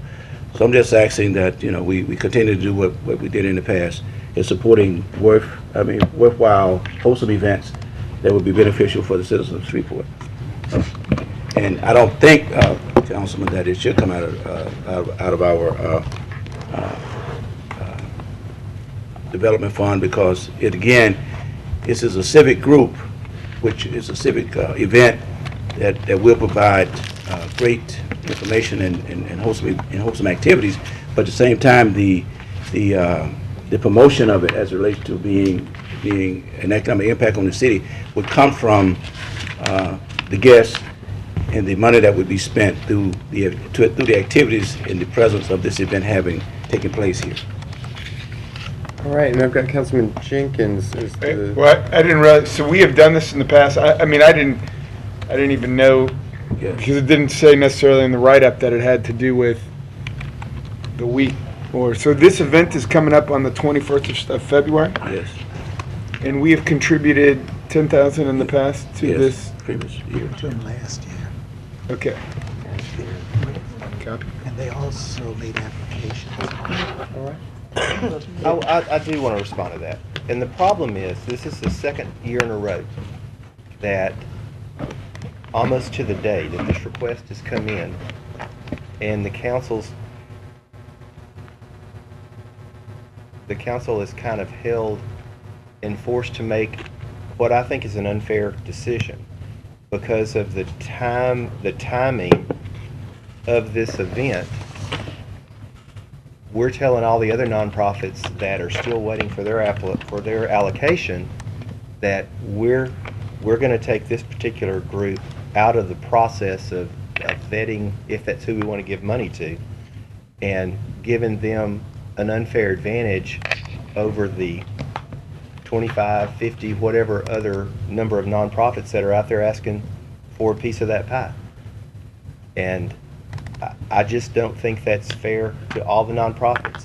I'm not passing judgment of if I think this is a good or bad program or a good or bad nonprofit. I'm just saying everybody ought to be in the same bucket, asking for money and playing by the same rules. And we don't seem to be doing that here.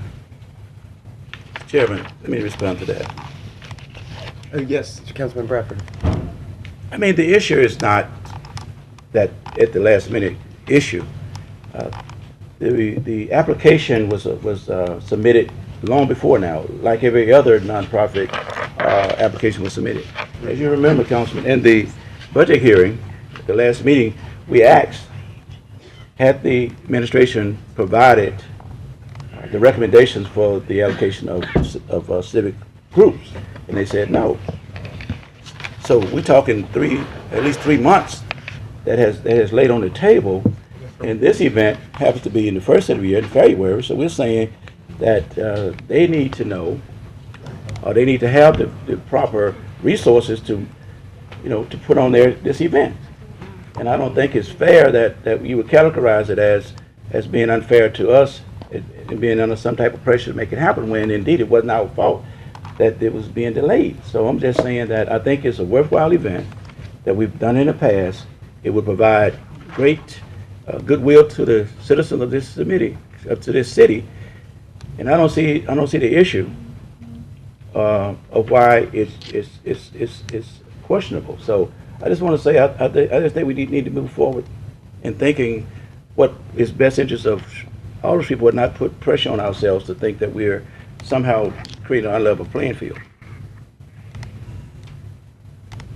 I'm seeing on my speaker queue, Councilman Jenkins, but that might be old. Oh, that's old. Okay. No, I mean, obviously I was not up to date on the whole issue here. So. Okay.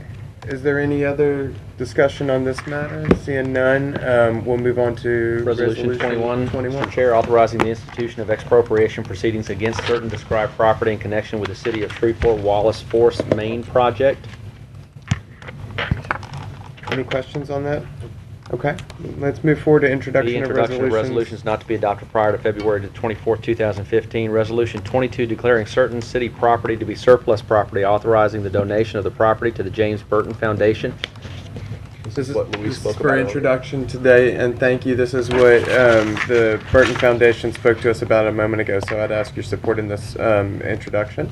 If we could... introduction of ordinance. And look at introduction of ordinance. Not to be adopted prior to February 24th, 2015. Ordinance 10 amends the 2015 capital improvements budget for the airport, and its companion is Ordinance 11, amending the 2015 Airports Enterprise Fund budget and to otherwise provide respect thereto. Questions on those? Questions? Seeing none? Ordinance 12 amends the 2015 general fund budget, appropriating the funds authorized herein. Our budget amendment. Any questions on it? Of course, these are for introduction, so remember, we will have more time to review and ask questions. That's the certificate of indebtedness for the resolution that you approved last council meeting for $1.5 million. Okay. Ordinance 13, I'm sorry. Yes, go ahead. Ordinance 13 amends the 2015 Downtown Entertainment Economic Development Special Revenue Budget, appropriating funds authorized therein. Any questions? Seeing none? Yeah, yes, Wait, I wait. have one Oh, on that. go Okay. ahead. So the monies for that are generated from the TIF, That's right? correct. Okay. But have we already collected those TIF monies and we don't break them out separately and then, because in the resolution it says it reduces our reserve balance. Right. But do we not characterize that revenue stream separately or? Hang on Do you just see a where I'm second. getting on this question? And Yeah. it may just be the way it's written up and I'm happy to, want to make sure we're. Absolutely. This is the TIF district operating reserves, not our general fund operating reserves. So it is. I gotcha, okay. And that, I didn't, and maybe it says it and I just misread, I just saw operating reserves, but if it's specific It does not say it to. specifically in there, but it's for the Red River Entertainment District Fund. So it's that budget's operating Operating reserves. reserve. And so the TIF money's going in there. Yes, sir. All along, okay. Kind of meaning like a pronoun where it references that last noun ahead of it. It doesn't specifically say it, but yeah, that's what it meant. Well, yeah, I just assumed when it said reserves, I assumed it meant. And somehow, I don't know, I think when I clicked it, I got, it brought up a different one, but no, okay, so that, if everybody's comfortable with ordinance 13, we can move on to ordinance 14. Amending the 2015 budget for the Riverfront Development Special Revenue Fund. This is the second ordinance. And go ahead and read ordinance 15 as well. Ordinance 15 is the companion for this. It actually takes the money from the Special Revenue Fund and puts it into the general fund, into the police department's budget, amending the 2015 budget for the general fund. And if I could have a moment just to explain the intent of this, these two ordinances together. What this is the gingerbread house, for those of you who may be unfamiliar with this operation. This is the forensic interviewing specialist who does the interviewing of children who are victims of crime, both of sexual molestation and domestic abuse. And they provide a direct service to the City of Shreveport's police department by doing these interviews. There is a staggering statistic that I don't want to repeat it because I'm sure I'll remember the numbers wrong, but the conviction rate before the gingerbread house came along was something like in the teens, and now it's in the 90-something%. So this has been a tremendous help to our city, and it's a direct service that they provide to us. However, in the past, this group has come and applied on an annual basis for competitive funding. I've felt like what would make more sense is if this is something that is funded in the police department budget going forward.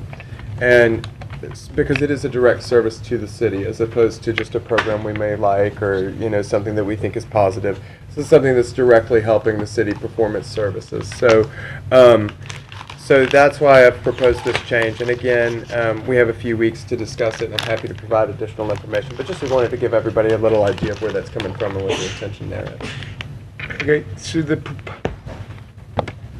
I'm putting in requests, sorry. Yeah, no worries. I was making mine come back on. So though it says Riverfront budget amendment, are you proposing it coming from? The Riverfront Fund, it would come out of the Riverfront Fund and go into the police budget, where the police would then fund a cooperative endeavor agreement to the gingerbread house. However, in future years, the intent is that it would be funded out of the police department budget.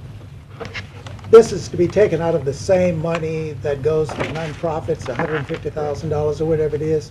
But it's a budget amendment because it's going from the Riverfront budget to the general fund budget for the police department. Correct. But the money that it would come out of would be the same money that Mr. Bradford is trying to use for that specific project that he's sponsoring. And at the risk of offending somebody with a weapon in here, why isn't the police department just funding this program directly?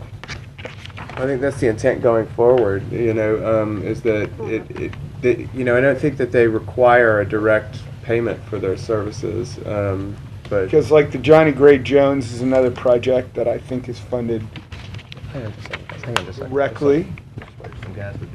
Yeah, I knew there was that risk. They're circling with their weapons. Invite them on up. They're not going to hurt you. Do y'all want to come up to address it?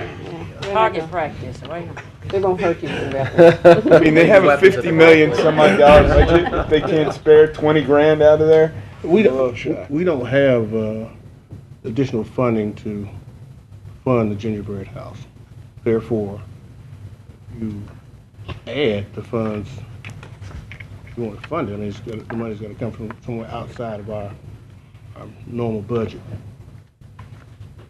That makes sense to you. It makes sense. What I mean, let me say it from a different way. Your budget is, I don't know, 51 million or something last year, 49 million? 56 million. 56.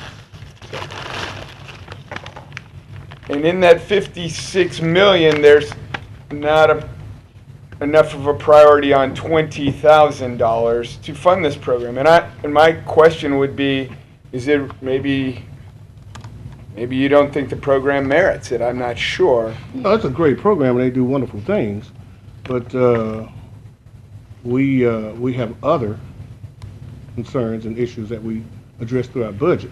If you recall, we had to streamline our budget to get to the 56 million, and we did so by taking away other things. And to go in and find this money somewhere doesn't make any real business sense. So we need additional funding to fund that program. No, but it wasn't listed as one of your unfunded needs or any of that? No. Okay. Yeah, and again, that's probably something that I initiated in identifying this as something that is more of a direct service to the city than some of the competitive grant applications that we get. I just saw it differently, and so you know, I'm the one who initiated the discussion of we should potentially move it to their budget to fund out of their budget going forward. So you know, because it appeared to me that it had a difference than many of the other grant applications, and that, you know, it was something that was providing us a direct benefit. And because in looking at other local governing bodies, you know, City of Bossier pays $60,000 a year or something out of their police budget for this service. So you know, it's you know, there were other bodies that were funding it that way, and it seemed appropriate. Well, I mean, I don't debate the merits of the program. My discussion is a little bit similar to Mr. Bradford's proposal. If it was such a high priority, maybe we should have done this before we got to this stage. And now I feel it's a little unfair to be competing against that project or any other project that's out there right now. If we've gone in with the premise when we finish that budget that there's going to be a third party that's going to, you know, decide or you know, make recommendations where the greatest amount of impact that 150,000 should be. I don't necessarily think that we should exclude a certain amount for the gingerbread house, even though it's probably as meritorious as any organization out there, maybe more so. I don't debate that. I just think it's tough to start pulling out ones that if everybody came up here and said, well, I have this particular project that I don't think should go in the system, we're rapidly not going to be with any money. That's my only, it's more, I guess. Certainly understand that the thinking, and you know, I think that's something that we talk about every budget cycle. You know, there's this idea comes up about not necessarily this issue, but in different issues. So certainly understand that point of thinking, and appreciate you guys. Thank you. Thank you. Thanks. Don't shoot me. Answering that. And at this point, let's see, Mr. Crawford, would you proceed with ordinances on second reading and final? Certainly will. Ordinance 6, declaring the city's intention to acquire full ownership of certain adjudicated properties for Community Development's Concordia Place project. Please support this. Ordinance 7, closing and abandoning a portion of the dedication of Ellerby Church Road in the Ellerby Road Estates Unit 4 subdivision in Section 8. Seeing no questions? Ordinance 8 is a zoning, amending Chapter 106 of the Code of Ordinance, the City of Shreveport zoning ordinance by rezoning property located on the north side of John Quill Drive, 430 feet east of Hillary Huckabee, and to the south side of Martin Luther King Drive, 760 east of Hillary Huckabee, Shreveport, Cattle Parish, Louisiana. I have some questions. It's not my district, and it's just when I look at the map, this one, and I mean, maybe everybody knows about it, I don't know anything about it, but it looks like you got an SPI district in the middle of what may be R1, I don't know. Okay. Paul, if you want to come up with that. And it looks to me from the plat that they're just turning around and just making that an ingress and egress for this particular piece of property off of MLK. Correct. But it isn't the most standard zoning map when you look at it from the. No, it's not. No. And that was really only my question. I don't mean to get into your district. You want to say something? Yeah, it's just that, I guess, based upon the layout there, if the map is not real clear, certainly we can address that issue. And I'm making certain, this is the one that's on Martin Luther King. Is that the one you're talking about? Correct. Yeah. We had worked with them very closely to try to work out all the issues on this case, and they were very cooperative with us, and we were able to work everything out in terms of what needed to be done. So as far as from an MPC perspective, everything is in order. And what this is, basically, it's a parking area. The MLK CDC is building an office building. All right. They own the property on MLK. Right. For the room, for the purpose of the office complex. They didn't have adequate parking. The Southern University CDC donated their property, which is on Jock Quill, to accommodate the parking situation. So we're just actually zoning so that space can be used for a parking lot, not for construction of a building, but for the parking area for the office for the MLK CDC. And they had indicated to us that they would probably be coming back to us in the future with as they make progress on this project, and we totally understood exactly the direction they were going in. And so, just so that I know, I don't know, I'm not familiar with SPI 2, but in this particular case, those are residences on either side of that property? And obviously there's no objection based on the... There was not. And so is this a commercial, primarily or soon to be commercial street, or? The kind of use that they were asking for, this was the type of zoning that they were required or needed. And if you'll notice, we amended the request down from B2 to B1 so it would be compatible with the residences. And the applicant was totally agreeable with that. So what's before you is the amended version. Gotcha.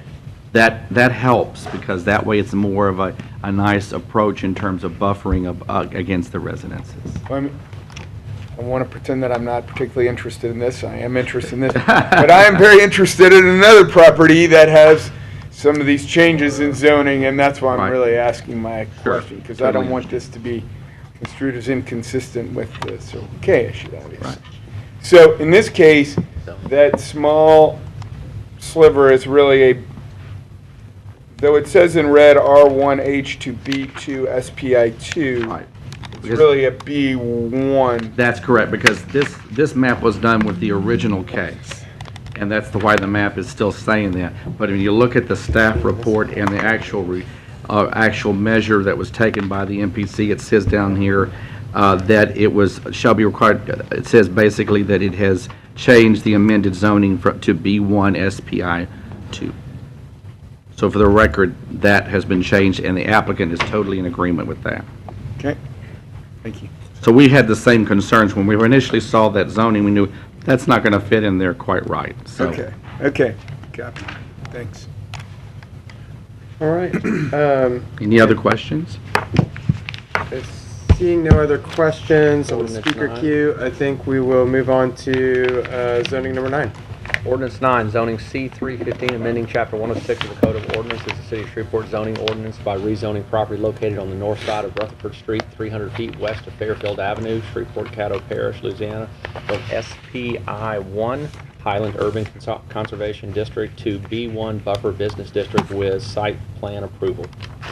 I'll say I have not heard directly from this applicant, but I am familiar with the site, and I think that this is a good improvement for what is an awkwardly sited piece of property. So I'm curious if there was much discussion at the other level that I might need to be aware of. Any? We didn't receive any major opposition. No, I've not heard any. really did not. Okay. Well, good. Then I'd say in my knowledge and in what I read, I'm good with this. Well, one nice thing too is on this site plan, it will be a landscaped parking lot. That was one of the things we really pushed, because if it's going to be a parking lot, make it look good. Yeah, and again, this is an awkward piece of property It that is. takes away from the properties around it. So incorporating it in and landscaping it, it's a good thing to me. Happy to see it. All right, let's see if we could. Mr. Chairman. Is there any tabled legislation? I believe Ms. Glass has something she'd like to bring up. Yes, Mr. Chairman, the city attorney's office has looked at the alcohol appeal that's a little further down on your agenda, and we have some things that need to be worked out. I think the chief wants to introduce to y'all his new person that's going to handle those, but we've agreed, and the attorney for the applicant has agreed to, we'd like to ask you to postpone that till March 9th. And we would ask that you suspend the rules and take that up now, because there's an attorney sitting there. Okay. But also, I think the chief wanted to maybe come up and say a couple of things. Yeah, please do. But I'll go ahead and make a motion to suspend the rules. Got a motion by the chair, seconded by Councilman Jenkins. You know, I have to say, Oliver, I still am not used to the fact that there are not two Councilman Jenkinses, and so it gets if I hesitate before I say Councilman Jenkins, it's because I keep reminding myself, you don't have to say which one. Ms. Lynch? Okay, and I'll make a motion to postpone this particular ordinance till March 9th. And just for the record, that motion to suspend the rules was passed unanimously. Secondly, there is a motion by Councilman Jenkins, seconded by Councilman Fleury. Did I hear that?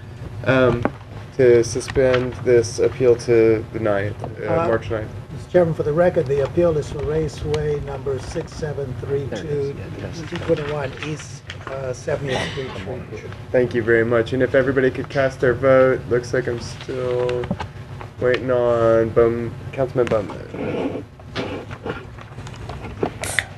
Looks like we've got a unanimous approval to postpone the appeal. And Chief Shaw. Yes, I'd like to introduce you to new Russell Collins, new and improved Russell Collins. New and improved. His name is Corporal James Cisco. He will be taking on the job duties of Russell, ABO and SOB ordinances. And I trained him at the police academy some years ago, 15 years ago, when I was very young, had hair. And this guy's very astute. He's going to do a great job. We just wanted to introduce him to him because you'll see him around. And what's spell your last name? Is it S-I-S-C-A? C-I-S. And he comes to us from patrol. You know, believe it or not. Spent the entire time down there, right? Okay. So become familiar with him. James Cisco. Cody. Good guy. Cody Cisco. Cody. All right. Thank you very much. Appreciate it and look forward to working with you. For those who are new to the council, there is no way you can necessarily improve on his predecessor, who was an excellent guy. But we look forward to a new excellent guy in place there. So thank you very much, and we look forward to working with you. If we could, we'll go back into the regular order, and we don't need a motion to do that, do we? We just go back. We are at Property Standards Appeals. And there's Dorothy.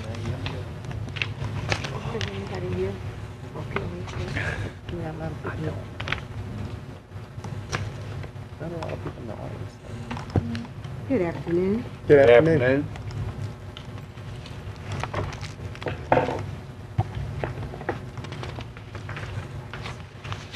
Our first case is 3103 Milam Street. The owner is present.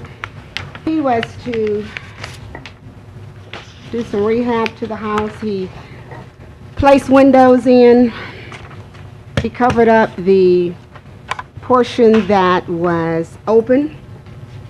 And Councilman Bradford, this is in your area. So Property Standards is satisfied with what he has done. And we recommended the case be closed. I have admonished the owner that since this property is on the corner of Alabama and Milam, it is a bus stop, that he is to ensure that no litter accumulates around that property because it is on the corner. But my recommendation is for the structure for this case to be closed. Thank you, Director. Sir? Yes, sir.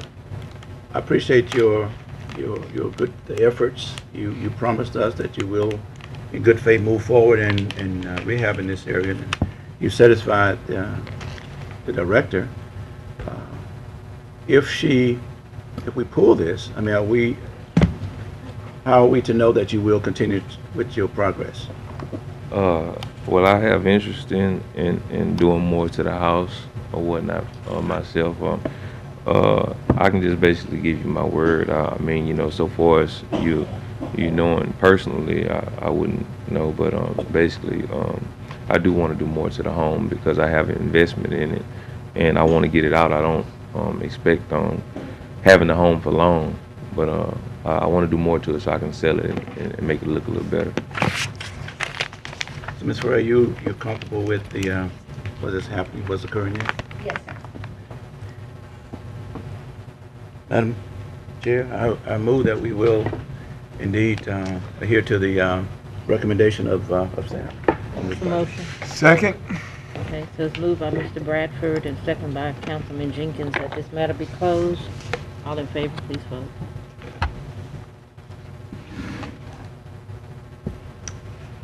Okay, that's unanimous, one out of the chamber. Thank you. Next case, Ms. Our next case is in Councilman Efferson's area. Should I call? There he is.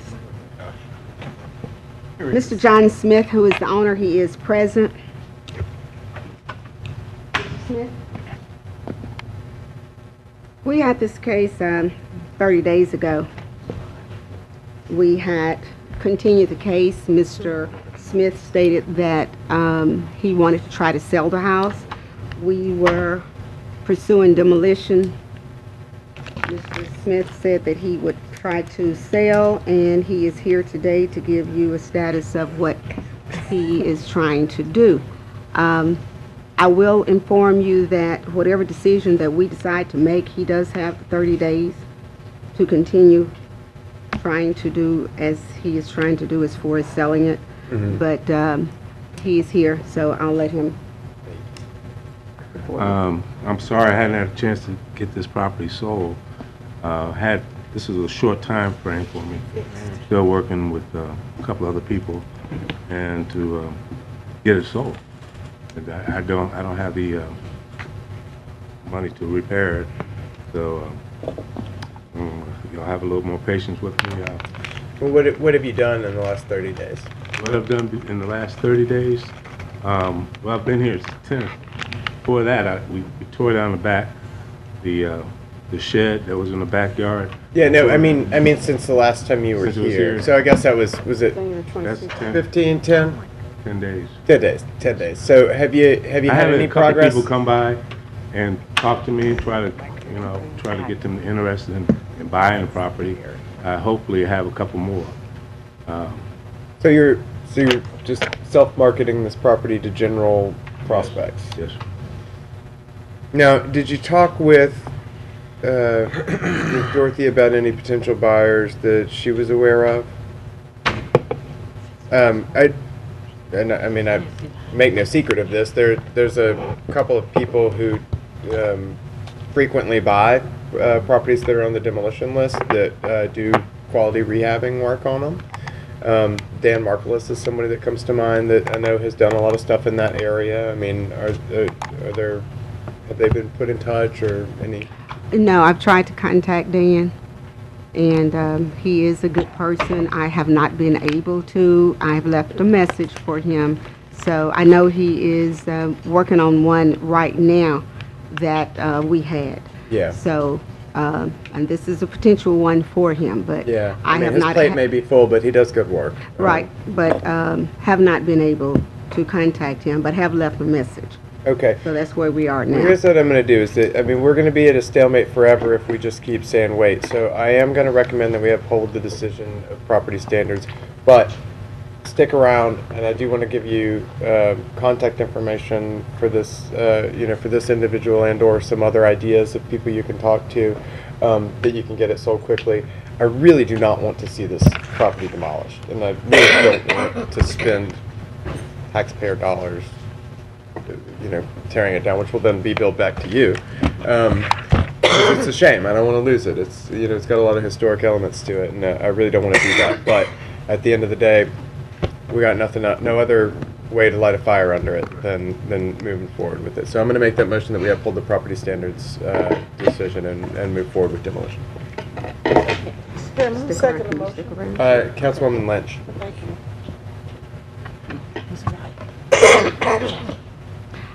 Councilman Jenkins, the next. Oh, if you could, I'm still waiting on Councilwoman Lynch. And that is a 7-0 vote. For demolition. I'm tracking, I'm ready. Did he get it done? Okay, yes, sir. Okay. He did demolish that and the wall. So where we are now is that we do have, we did initialize a care premise. And so I would ask that the demolition be closed. Okay, I'll make a motion to close the demolition. Seconded by? Seconded by Fleury. Councilman Fleury. To close the demolition. The next case. 7-0 vote. The next case in Councilman Bradford's area, 3815 Cornell Drive. Mr. Watson, come up, please. This was a burn structure, and as you recall, he has done quite a bit of work. It is ongoing. He did have some issues, and my recommendation is to give him an additional 60 days to complete this. He has promised me that he'll have everything in the black, so he's here. Ms. Watson? Yes. Is the information that was provided to us, is that accurate, that you feel you could be, 60 days is Yes, adequate sir, to you? Mr. Bradford, and I apologize to the council for not having it done now, Okay. because they gave me 60 days. Sure. But I was telling Ms. Fennell that my mother had been sick, and I don't like to use that for an excuse, but she's in the hospital, and I dropped the ball on this house. So if I get another 60 days, I can get it fixed. I mean, I see you studs up and everything, so that's good. So anyway, I would, Mr. Chair, move that we will accept the recommendation. 60 days. Thank you. There's a motion by Councilman Bradford, second by Councilman Jenkins, and it looks like all votes are waiting on somebody. We got a unanimous approval. The next case. Our next case is in Councilman Jenkins' area. This is 354 West 75th, Ms. Tahira Abdul Rahman. This is a structure that... I will say, if it's West 75th, it's West 75th. It's unlikely to be in my district. I believe that would be Councilwoman Lynch. Because I don't have any of West. I'll take it. I apologize. 3. Because I think it's 49 is a divider. I think this is... Wait just a minute then. I'm pretty sure. Mike, No, that's definitely. I think maybe the owner lives in your district. I think Could this is be. incorrect. I think she lives It is incorrect. Looks like she might. Councilwoman Lynch, is this her? I'll take it. West 75th. I mean, I don't mind being involved, but I don't want to be accused of being in somebody. That's I have been accused in the past. I think this is going to be, it may be Councilwoman Lynch case. Need to get Oliver This is on what the we have road of giving me received. things. It's on the other side of 49. It's on the other side of 49. That's why I know that it's got to be. That's going to be hers, I believe. I think this is going to be Councilwoman Lynch's case. Because she has the last 4 cases. I apologize, Councilwoman. No worries. I had another one.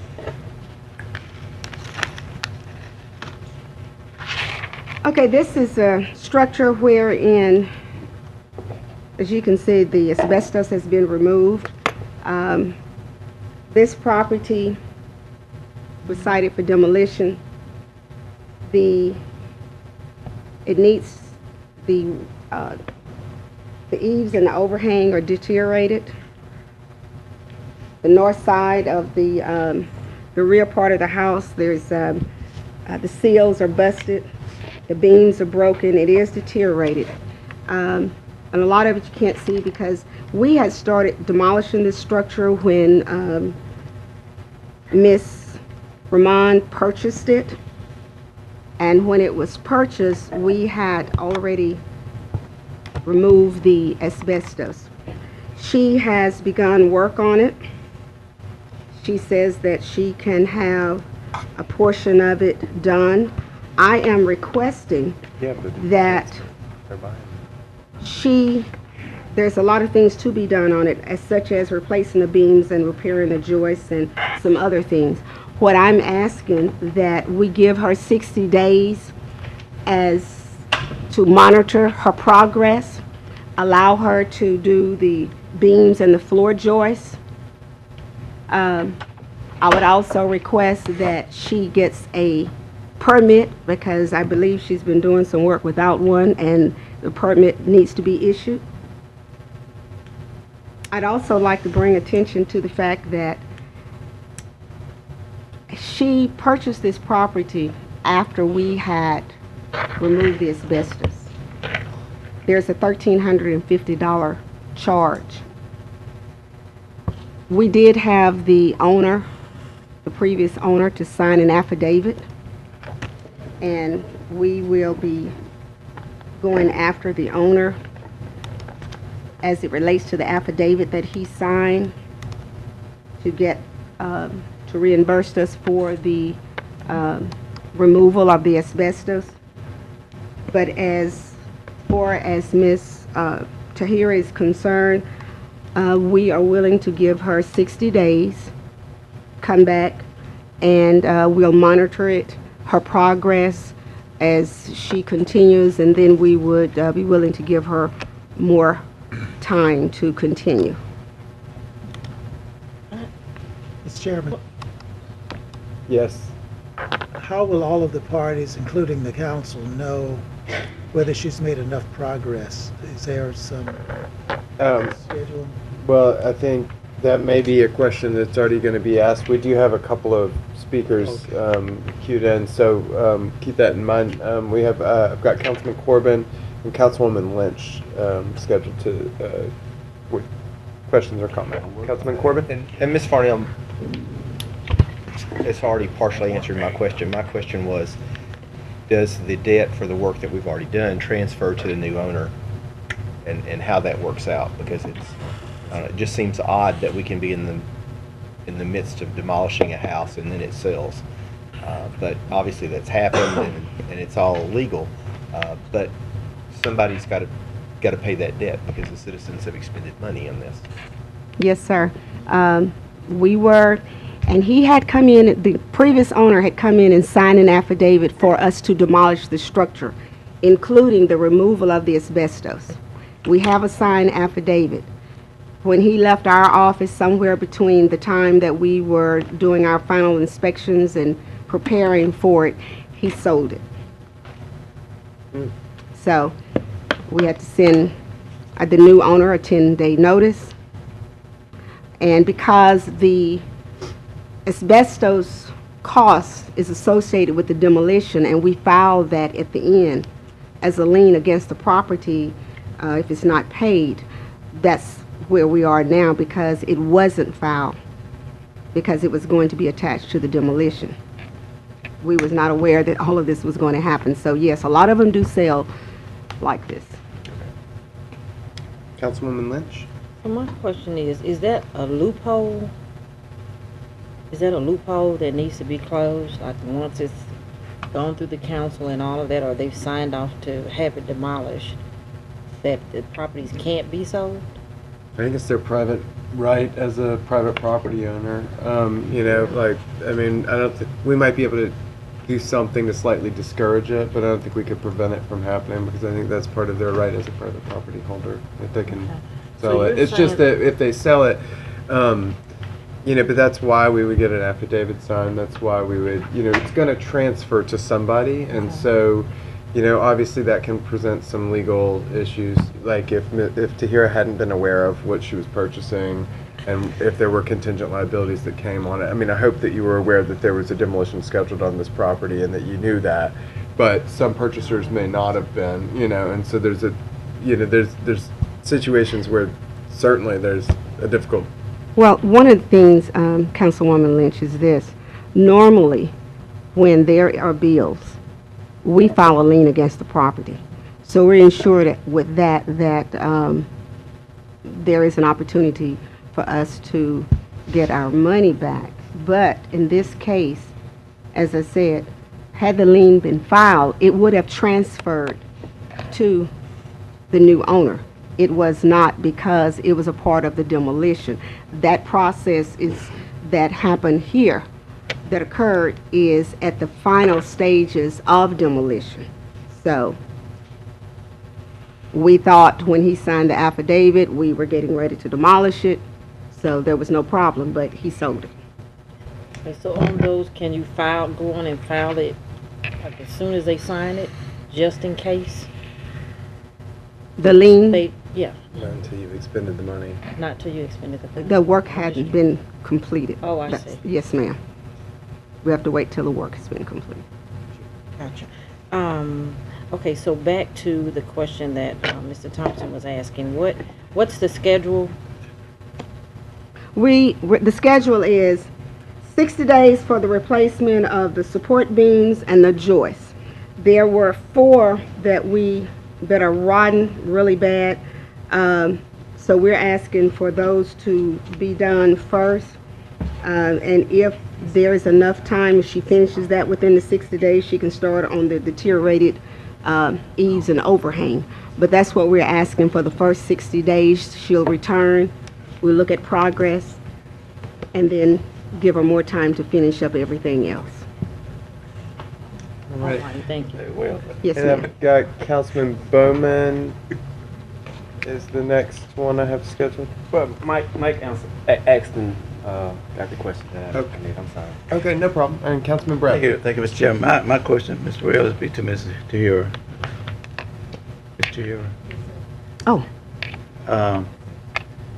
And I know Tahira, she's Tahira Realty, and to see this property in this condition and yet you want to buy it, tell me, what was your intent? Well, actually, the property is not as bad as it looks. I mean, I'm a realtor, and the interior of the property is not in bad condition. There are no holes in the walls. There's no structural damage on the inside except related to the floors. And I understand that the floor joints have to be removed and replaced. Sure. And that's the major thing that has to be done. But interior is mainly cosmetic. And actually, the house looks worse now because the siding has been removed. When I first looked at it and had planned to purchase it, of course, the siding was still there. Yeah. But it does look bad, and since I, have purchased it, I'm committed to move forward. I feel like it can be a good investment property that I can rent out. Good. And when you negotiated with the owner, the issue of the asbestos removal never came up as far as his indebtedness with that? Well, his indebtedness with it? With the city and removing it? I think it was removed, right before the transaction. But I mean, he didn't say, Mr. Here, I'm gonna be in hop for $1,300 for the city. Can you take care of that? He didn't say that? No. Okay, so you just, the cash transaction, We you didn't just... discuss that. Okay, so in that case, the owner, the previous owner is responsible for that, I guess, like you said, so. We're going to go after. Okay. We're going to pursue the And that wouldn't encompass her at all in her pursuing the rehab of this property? No. Okay. All right, thank you. Well, I'm going to make a motion to go with the recommendation property standards for the 60 days to replace the support beams and the joists. All right, we got a motion by Councilwoman Lynch, second by Councilman Bowman. And looks like we have got a 7-0 vote. Next time, go buy some comment or something and attach that lien. As soon as we can. Spend $1 something. Again, Councilwoman Blanche, this case is in your district. What's that? 718 Argyle. The owner is present. Ms. Marshall.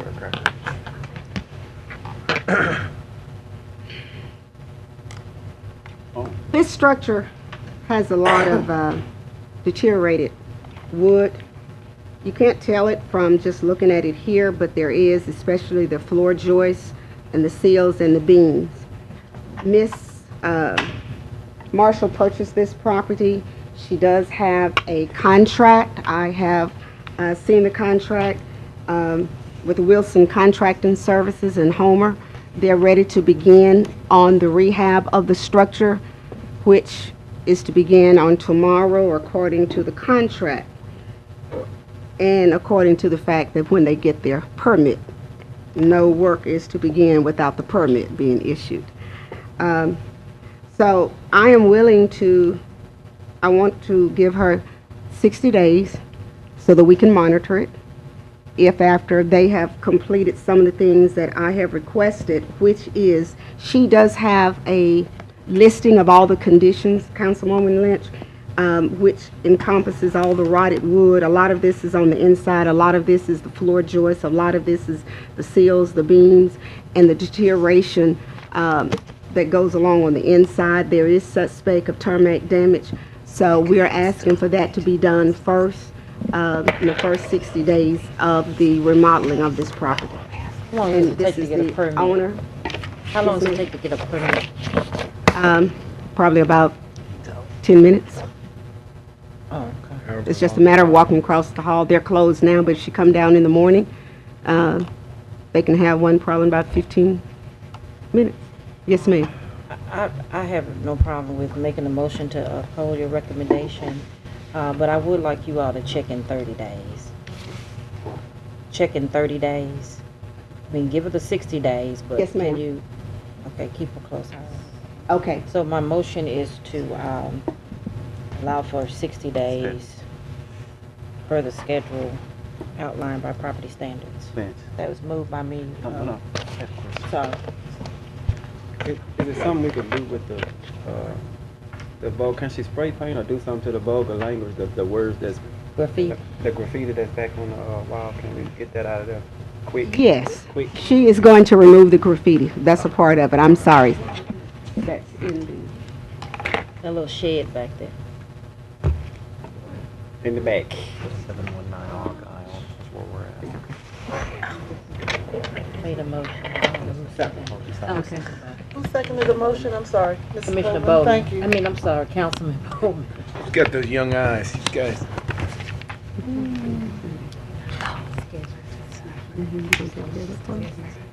Does she understand what Yes, what ma'am. we She had? did Okay. understand. Yes, sir.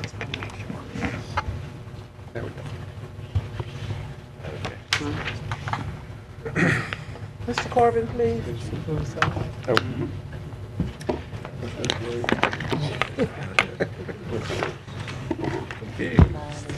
Okay, that's 7-0 vote, by the way.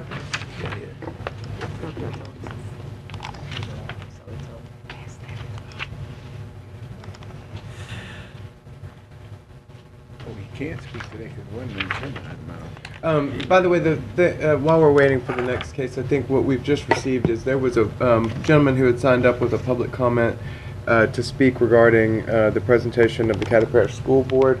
However, since that wasn't on our agenda, he would have been required to speak at the end of the meeting, and he Tomorrow. Yeah, tomorrow, and he didn't realize that, so he provided these for us to pass out since he wasn't going to be able to be here for that. So that's what he just left. And I believe that's what was just distributed to us. Haven't looked at it yet, so I'm not sure what it says, but that's what I understand. They lower our property taxes.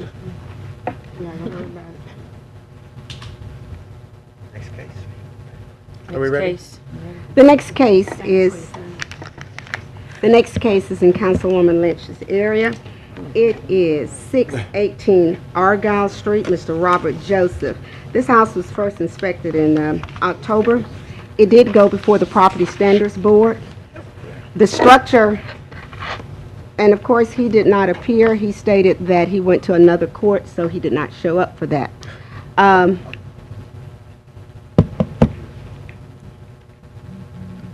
The property was purchased in September for $700. He's going to rehab it, he says. We did try to go in. This property is adjudicated, Councilwoman Lynch. It is adjudicated.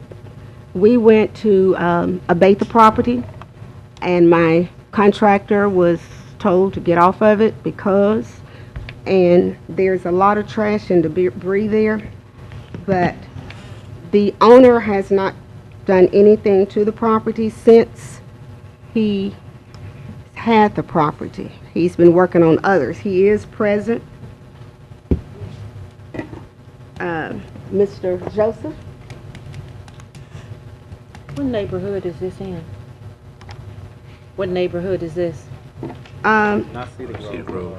Across from Cedar Grove? Yes, Cedar Grove. This is in Cedar Grove. Not Cedar Yes. Grove, on the other side. Where's Cedar Grove? That's what they call it? Yes, ma'am. Yes, ma'am.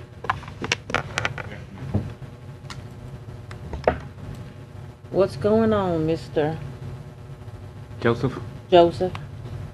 Recently, I had an accident on my shoulder, and I had surgery on my rotator cuff. So I wasn't at full potential, and I had dogged myself out on some other properties. And I had asked for 90 days because I should be released from the doctor, hopefully by next month, and then deal with a lot of moisture on the grounds and the weather conditions. I have no problem with getting that property back up to standards. I have the equipment and the material all to do it with. It's just me now getting released from the doctor so that I can perform at my full potential to get this property up to the city of Shreveport standards. So you were planning on doing all the work yourself? Yes, that's what I do for a living. I'm a remodeling specialist. You self-employed, or you work for a company? Self-employed as well as others. Now, have you thought about the possibility that you may not be able to do it? Oh, I know that I can. I've had them worse. Well, I mean, because of your medical condition. What do you mean? Because of your medical condition. Well, I do have helpers, and hopefully soon I'll be released from the doctor. It's saying, you ask me, do I think that I can do the work? Yes. I know that I can. Well, let me say this. I mean, I've handled workers' comp claims, and if you had the type of surgery that you had, say you had, right? You know, there's a potential you're not going to be able to do what you're used to doing. That's what my helpers are for. To take the load that I so may your not be able helpers to can carry. do the work. Can your helpers do the work now? We can now While because you're I'm somewhat at recuperating? potential, so I can drive my vehicle now without hurt and pain. You're not doing it.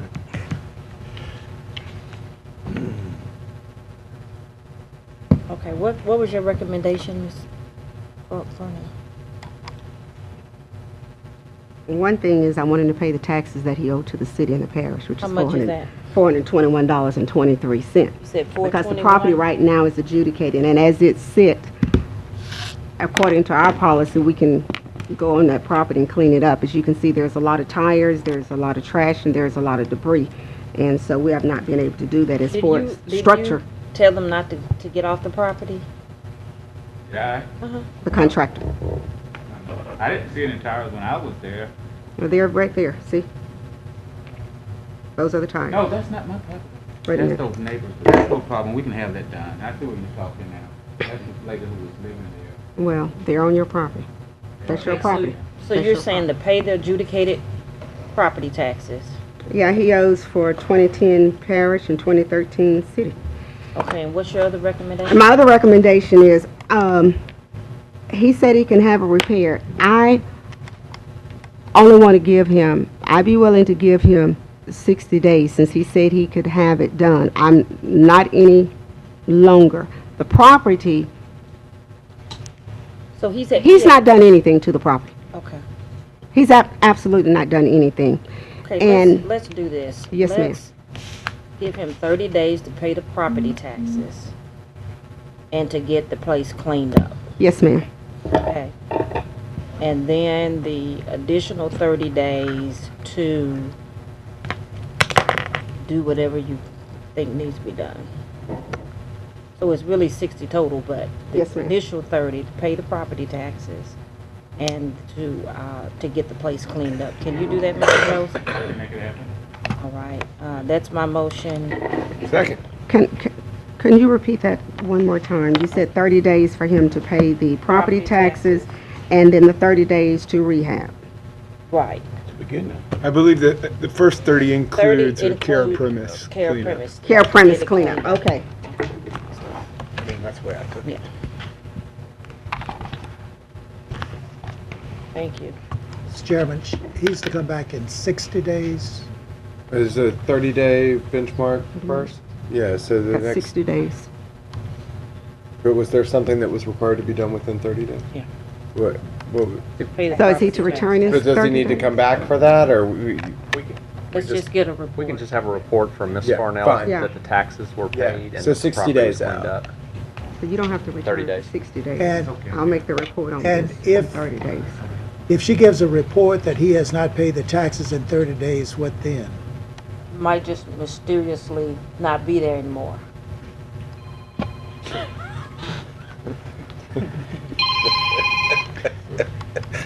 Thank you. Right. But I think the thing, so what Art wants to have in the minutes is he likes to say in there, and if they haven't met the first benchmark in the 30 days, then she needs to bring them back here for us to go forward. Yeah, we'll reconsider the decision. Reconsider the decision. I will make sure that I keep tabs on that to Thank ensure that the money's been paid. Thank you. But I like your solution better.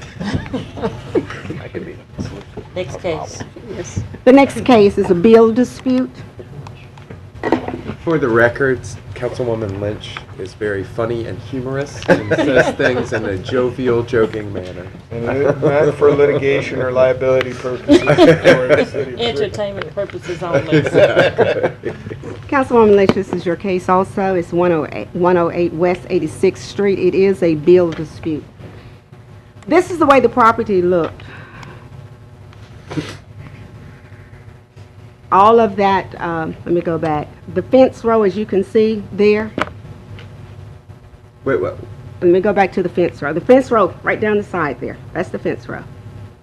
Then if you look Which side? in the front, that's the front of the house. The white part to the right of the jungle? That white speck behind it. Okay. This is the after picture when we cleaned it up. If you notice, the Wonderful. front is clean. If you notice, the shrubberies are down. Now, there was a tree limb on that property, but that was not included. The contractor went ahead and did it, but it was not included in the cost. This is the fence row before, that first picture you saw. This is the one afterwards. You can see the difference in it. Who Okay. owns the property to the left of it? Is that adjudicated property or? The empty lot. I'm not sure. I can check on it if you would like. Well, I me was to. just curious who maintains it. Obviously, somebody is Pretty maintaining. grass, yeah. Somebody is definitely maintaining that property. Okay. Okay. This was a care premise that we notified. It began September the 22nd of 2014. We sent it to the legal owner, Dan Thomas, LM James, care of Edna James Daniel. The green card was signed. The inspection was done for compliance. The owner failed to comply with the code requirements. We proceeded to clean it up. The owner was billed 12/15/14. Mrs. Flowers came in on 12/30. We offered to assist her in trying to work out a solution for it. It was not acceptable. The cost for this is $500 plus $150 admin fee, which is a total of $650. Due diligence was done, and as you can see, the work was done. So she is disputing the bill, and she is present. Hey, let me ask you one question, Ms. Cornell. When you said a solution was you tried to work out a solution, what was that? The solution, after we talked to her, was to do a reduction of $150. Since she had stated, I think, that she had done something. Of course, we couldn't see it, but, you know, for the sake of trying to work a solution, we did that. Okay. But it was not accepted. Yes, ma'am. Thank you. And they're present. This is the person that's disputing. Her name is Edna James Daniels. And the property was cut on a regular basis. And we also, the person that did the yard work would trim the fence. And she's showing where they went all the way around, where he was trimming in the front and on the sides. So the property was up to standard for the grass work. Okay. Now, so are you her daughter? I'm her daughter. This is her in the chair. Okay. She's 83 years old. The city sent her a $650 bill for yard work. And she's not able to pay it due to her disability, her age, and she's on a fixed income. Okay, but you're not disputing that the picture that we saw, the before and the after, you're not disputing that, are you? We are disputing it. Yes. In what sense? I mean, was the grass, what did it look like that, the picture that we have? Yes, we're disputing it. Okay, I'm her daughter also. Okay. You mentioned that you had gone out on September and had it cleaned, ma'am? No. Okay, when did you clean it? Because we The cleaned it. dates are on those When pictures did she there. clean I believe it says 11/12/14. Yeah, 11/24/14. It was cleaned before. We cleaned it in October. I went out there in 11/24. Okay, this picture with the If you cleaned it in Forest, October, it still right. looked like that above it in November 11th. Because you all know the grass, Yeah, we keep the grass. Yeah. okay, this was not a weed abate. This was a care fence. It's the same one. All the others. Not a weed abate. Explain what The you're. weed abatement was strictly within for grass only. This was not for grass. When we sent out a letter to care premise, we told you that we are to clean the fence row. We requested that the fence row be cleaned.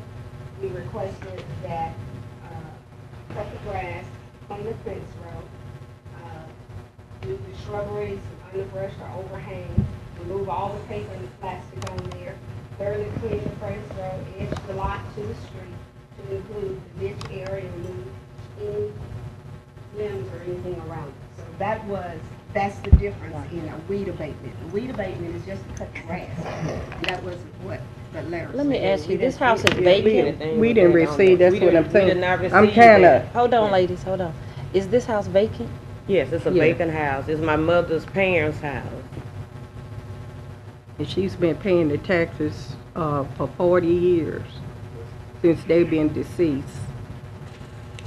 Okay, so you all are not gonna have an issue with keeping it up? Does it, No, this is we keep it up, the grass cut. No, I mean the way it looks now. Oh, no, we don't have an issue with keeping it up, but someone cuts the grass on a regular basis. Okay, Then how but did they- it get to that? We Probably bond during this- the winter season, off season it grows, but we also keep it up, in that season. During grass season, we're keeping it up. Okay, let me ask you, Ms. Farnell, are people put on like installments, or is it just you gotta bring in $500? I'm just asking. No, ma'am, 'cause I don't know. there is a program with revenue, and there is a payment plan. Okay, And that's done by revenue. They go to them, and they will work with them okay. 'Cause let me to say, pay this out. just looking at what they did, I think $500 was a steal. I mean, just looking at the difference and knowing what I pay for my yard. So, so what's your recommendation? I would like for you to confirm the bill for the entire amount of the $650, $500 for the cost and $150 administrative fee. Okay, well, but you were willing to waive the 150. No, I cannot waive the 150. Oh, you can't? No, ma'am, the 150 is an administrative cost that can only be waived by the city council. Okay, but I'm saying you were willing to do that at one time. Okay, so. No, I was willing to, about a reduction of 150. That does not have Reduction of anything to do with $150. the council. I cannot Okay. waive It's the the same. council. Okay. No, ma'am. All righty. And who decides on the, if there's an installment, the installment, terms of the installment, I guess? Is that set, or is that something that has to be worked out? That's something that they will work out with revenue when they go and visit. Yes, ma'am. Okay. I'm gonna wait till the other councilmen have their input, and then I'll make a motion. I've got Councilman Bowman and then Councilman Bradford. Real quick, what's the plans for, I mean, it's been vacant for 40 years, or is it? Let me say something about this matter. My sister and her husband has been keeping the property up. Now, Ms. Fernandez, now you say you went out there in September. When did you go out there and clean? Because they've been keeping the, I can't understand how you are saying one thing when they've been keeping the property up to par. That picture has a start date. No, it's my Start date mother's. of No, eleven. is that your house, your mother's property? Yes. Okay, that's the way the property looked. You said But that you you said- abated the grass. and the No, grass no, was I didn't say fine. that. We cleaned, they've been keeping the whole property clean. But what is the date on the got a picture? time Was that stamp on in that. April? This is Because see, November. your dates are not, The 11th it's last being year. That's November, ma'am. We didn't go, we went out and inspected this in When did I September. sign for the letter? When did I sign, Linda Who's Daniels? Linda Daniels, you Yes. signed for the letter October the 9th. Okay, so you went and cleaned the property before October the 9th, or after? After. And the property was clean. And I don't think it's right for my mother to have to, pay $650 when the property, she's been paying people to keep the property up. And then too, if you're gonna send the city out there to keep, clean the property, you need to give us something in writing. Why? That's what you signed for. That's what you signed for. On But the 9th. but after the fact, you saying that I still don't understand. When we've been keeping the property up. Have y'all been checking after the person's supposed to go and keep the property Yes, up? her and her husband So been this is keeping only it. a month after. This is a month after, if I'm not mistaken. This is a month after November. that you signed the paper. I mean, it's got a little, you probably can't see it, but why I keep standing up and walking up there is there's a date stamp on the photograph that says 11/11/2014 in the bottom corner. So that means the day they took the picture, that was a condition. So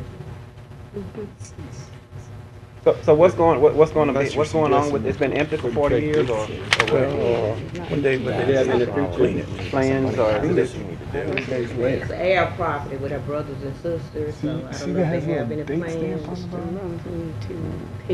That's 11/11. They're all in the 70s and 80s, so I don't know if they have any Do you have any more plans. questions? Councilman Bradford. Councilman Bradford. Yes, I'm yes. sorry. Did you have any questions?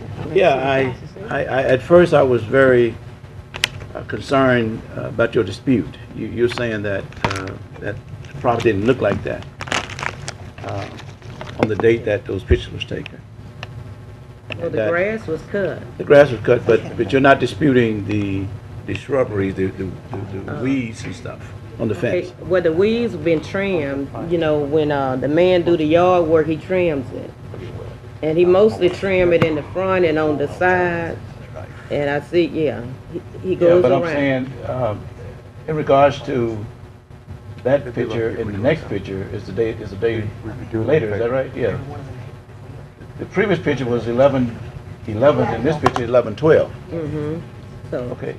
but he usually trims the front and he goes around on the So side. you're saying that on 11/11 or the morning of 11/12 that somebody did something? No, he cleaned it on, in October. It was Okay. in October. Okay, my issue is this, and I really am sympathetic to your mother and to this whole situation, because I have seen issues where work was done in the interim, and the vendors will charge for work, even though it's minor work, they'll charge for the whole work. So, I mean, I don't know if this happened there, but my point is simply that if work was done, I wish that person who done it, it's either her, your husband, was here to show that it was done in this interim time, you understand? But once the city exhort resources to correct this care premise issue, somebody has to be responsible. And, you know, and Well, he's here. He can come. Oh, did he step out? He's here. no, but the issue is, did he? I mean, if he could, the city vendors actually, no question, eliminate all those bushes from around that fence. They made her trim the bushes, but somebody removed the bushes, which was in compliance with what the director was needing to be done. So I'm just trying to understand the lawn, I mean, the grass cutting was apparently the grass cutting is some trimming, hedging, you know, cosmetic work on the bushes could have been done, but that wasn't for enough. She's saying that the bushes should have But been. we're disputing the $650. You see, oh, the price of the Yeah, work. the price, yeah, for a senior citizen who has to buy food, medicine. Oh, okay. That's You're what we're disputing the price of the yeah, work. Yeah, the price of the work. Okay. And she's not able to pay that $650. Oh, okay. Well, the price of the work is determined by the vendor who does the work and their rate of what the stands agree to. We can't actually set the price of the work for somebody else, you know. I mean, I think Council Lady Lynch is about to offer some remedy to help with that, but she offered you some discount early on, and the only thing we can do is basically address the administrative costs in doing that and supervising the work. So I misunderstood. You were saying that because of her age and her income, she doesn't have that type of money. Okay, well. And who is her district for that area? Council Lady Lynch is her district. Lynch, okay. Okay, so that's a different issue. She's saying that they just can't afford the money. And if I could, I think my concern here is if you can't afford the money to pay the responsibility to keep it up, can you afford to own this property? I mean, this property is going to continue to require maintenance. It's going to continue to require attention. It's going to continue to require a lot. I mean, this is a property in pretty rough shape, and it's going to require a lot of investment over time.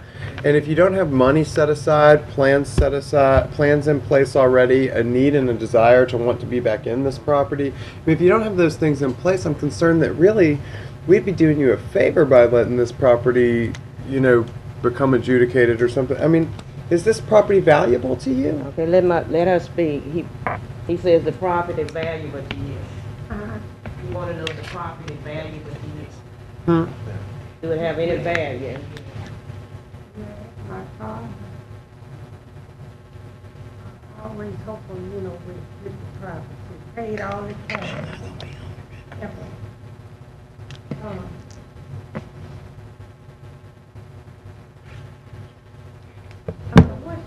He said do it have any value to the property? Yeah, but whatever the No value. have value. Is it? Yeah, it has sentimental value. It's her parents' house. So Okay. it has, I'm not sure sentimental value. She grew up in the house and, you know, brothers and sisters. I understand. The memories may be better than the present, though. I mean, I'm going to be making a motion. I don't know. But yeah, she never missed paying her taxes. Miss, I'm going to be making a motion to assess the $500, to assess $500 with the most liberal installment plan terms possible. I'd be glad to second your motion. We're going to waive the Waive the administrative fee. Forward. reducing the fee and holding. However you want to Whatever. fix it up, Do it that way. $500 Do it that total. way. Fee in there. We go Reduce it. you go take the 150 administrative fee or just the 150 what she had planned on taking off the bill itself? The total assessment is $500. Yes. Do I need to We, as a city council, can waive the administrative fee. She, as a department head, cannot. Right. So I'm saying, which one are we doing? I don't understand. It might be more advantageous to the Department of of Property Standards if we reduced the fee, but kept the administrative Yes, fee. To reduce the Keep fee. the administrative fee, but To reduce the other. reduce the fee to $350. Right. Thank you. Now, the cost will be a total of $500, $350 for the cost of the work and $150 administrative. Right. My last question, Mr. Chairman. Okay, we understand the sentimental value to your mother, but what is the future intention of this property? Is anybody gonna ever live in it again?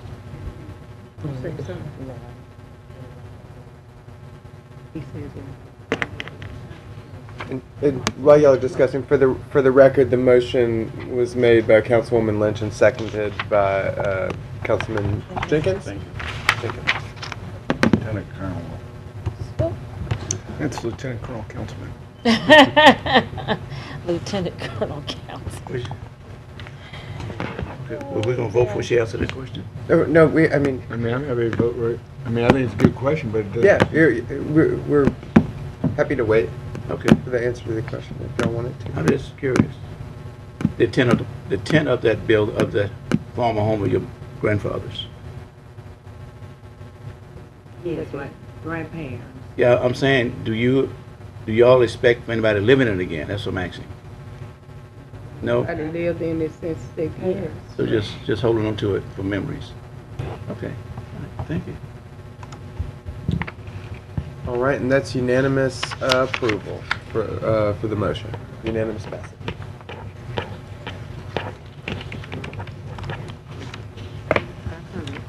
Dorothy, did you have another case, or is that? Chairman Jefferson, that is all my cases that I have for today. Nothing left in Miss Lynch's district. For sure, you're gonna have a few more in there. Clean the place out. That's the price you pay for having these historic districts. That's it. I know it. I mean, you've got Mike doesn't have any property settled No, in his district, never. so he doesn't have to worry about it either. You're not gonna have many either. Next, we've got on the alcohol permit. We've already adjusted the time frame of that one, and then I've got on here an NPC Mr. Chairman. appeal to be debated tomorrow, but I think we have some update on that. On case number C-8-15, this is a clerk's report. We received a letter from Ms. Caroline Newell, who is withdrawing her appeal in this matter. Wonderful, and certainly want to. The council can dismiss the appeal tomorrow. Wonderful. Certainly want to compliment both the citizens and the councilman for that area, Councilman Corbin, for coordinating, working together, and reaching a resolution that was able to be determined before making it to this body. So thank y'all for that spirit of collaboration. Will we actually vote on it, or will we remove it? I think just remove it from the agenda could be the proper. Okay, perfect. Yeah. And I'll have a few things to say about it when we do that. So let's see. So we don't have any other appeals, taxi or SOB appeals. Do we have any reports from officers, boards, or committees? I know we had an audit and finance committee meeting today, but we may want to give those tomorrow. Okay. Other than that, I guess we can adjourn, eh? Anything else we need to do? Anybody else got something? I do want to just ask, I know Mayor Tyler mentioned that the police department is going to give a presentation tomorrow. I understand we may have another presentation or two. Just in the interest of time, if we do have, if we're aware of any presentation that will be happening tomorrow, please make sure that the council clerk is aware of it, just so that we have an idea when we all get here. We can brief everybody and let them know. And tell them not to use Dr. Gorey's time as an example. Chairman. In the future. The request from School Board Member Dottie Bell, I'm not sure how we can address that, so can somebody sort of direct us that, how we can address that if we wanted to? Yeah, there's a few different ways. I mean, basically, you'd need to go through the budget and find money that you feel like would be appropriate to fund that, and see what it'd be a budget amendment. Mr. Out of the same pot? Then the other issue would be, there's a provision of the Louisiana Constitution that prohibits the donation of public funds. I know that we do fund some organizations, but what the Attorney General's opinions and the court cases have held is that you can do it when there's a contract where the recipient of the funds is doing something that benefits the city that's approximately equivalent in value. So you would just have to give that some thought too as to whether it meets that threshold. Will that be, Go to private.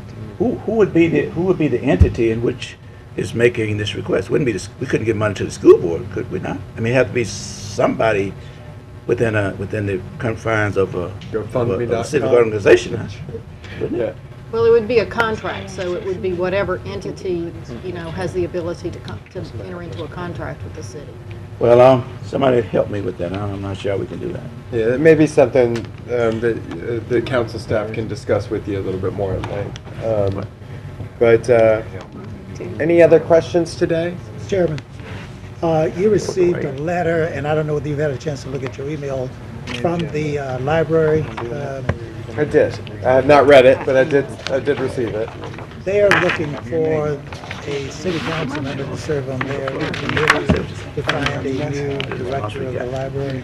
And so they wanted to move as quickly as you could, so I'm just mentioning it now. To give them a name. Okay. So, if ever, and I'll look at the details of that, but if anyone's interested in serving in that role, it looks like the library is asking for a member of the city council to serve on their search committee for a new director for the library. So anyone on the council who's committed, who's interested in serving in that role, please let me know, and I'll make a selection on that promptly. All right. Thank you. And we'll see everyone tomorrow.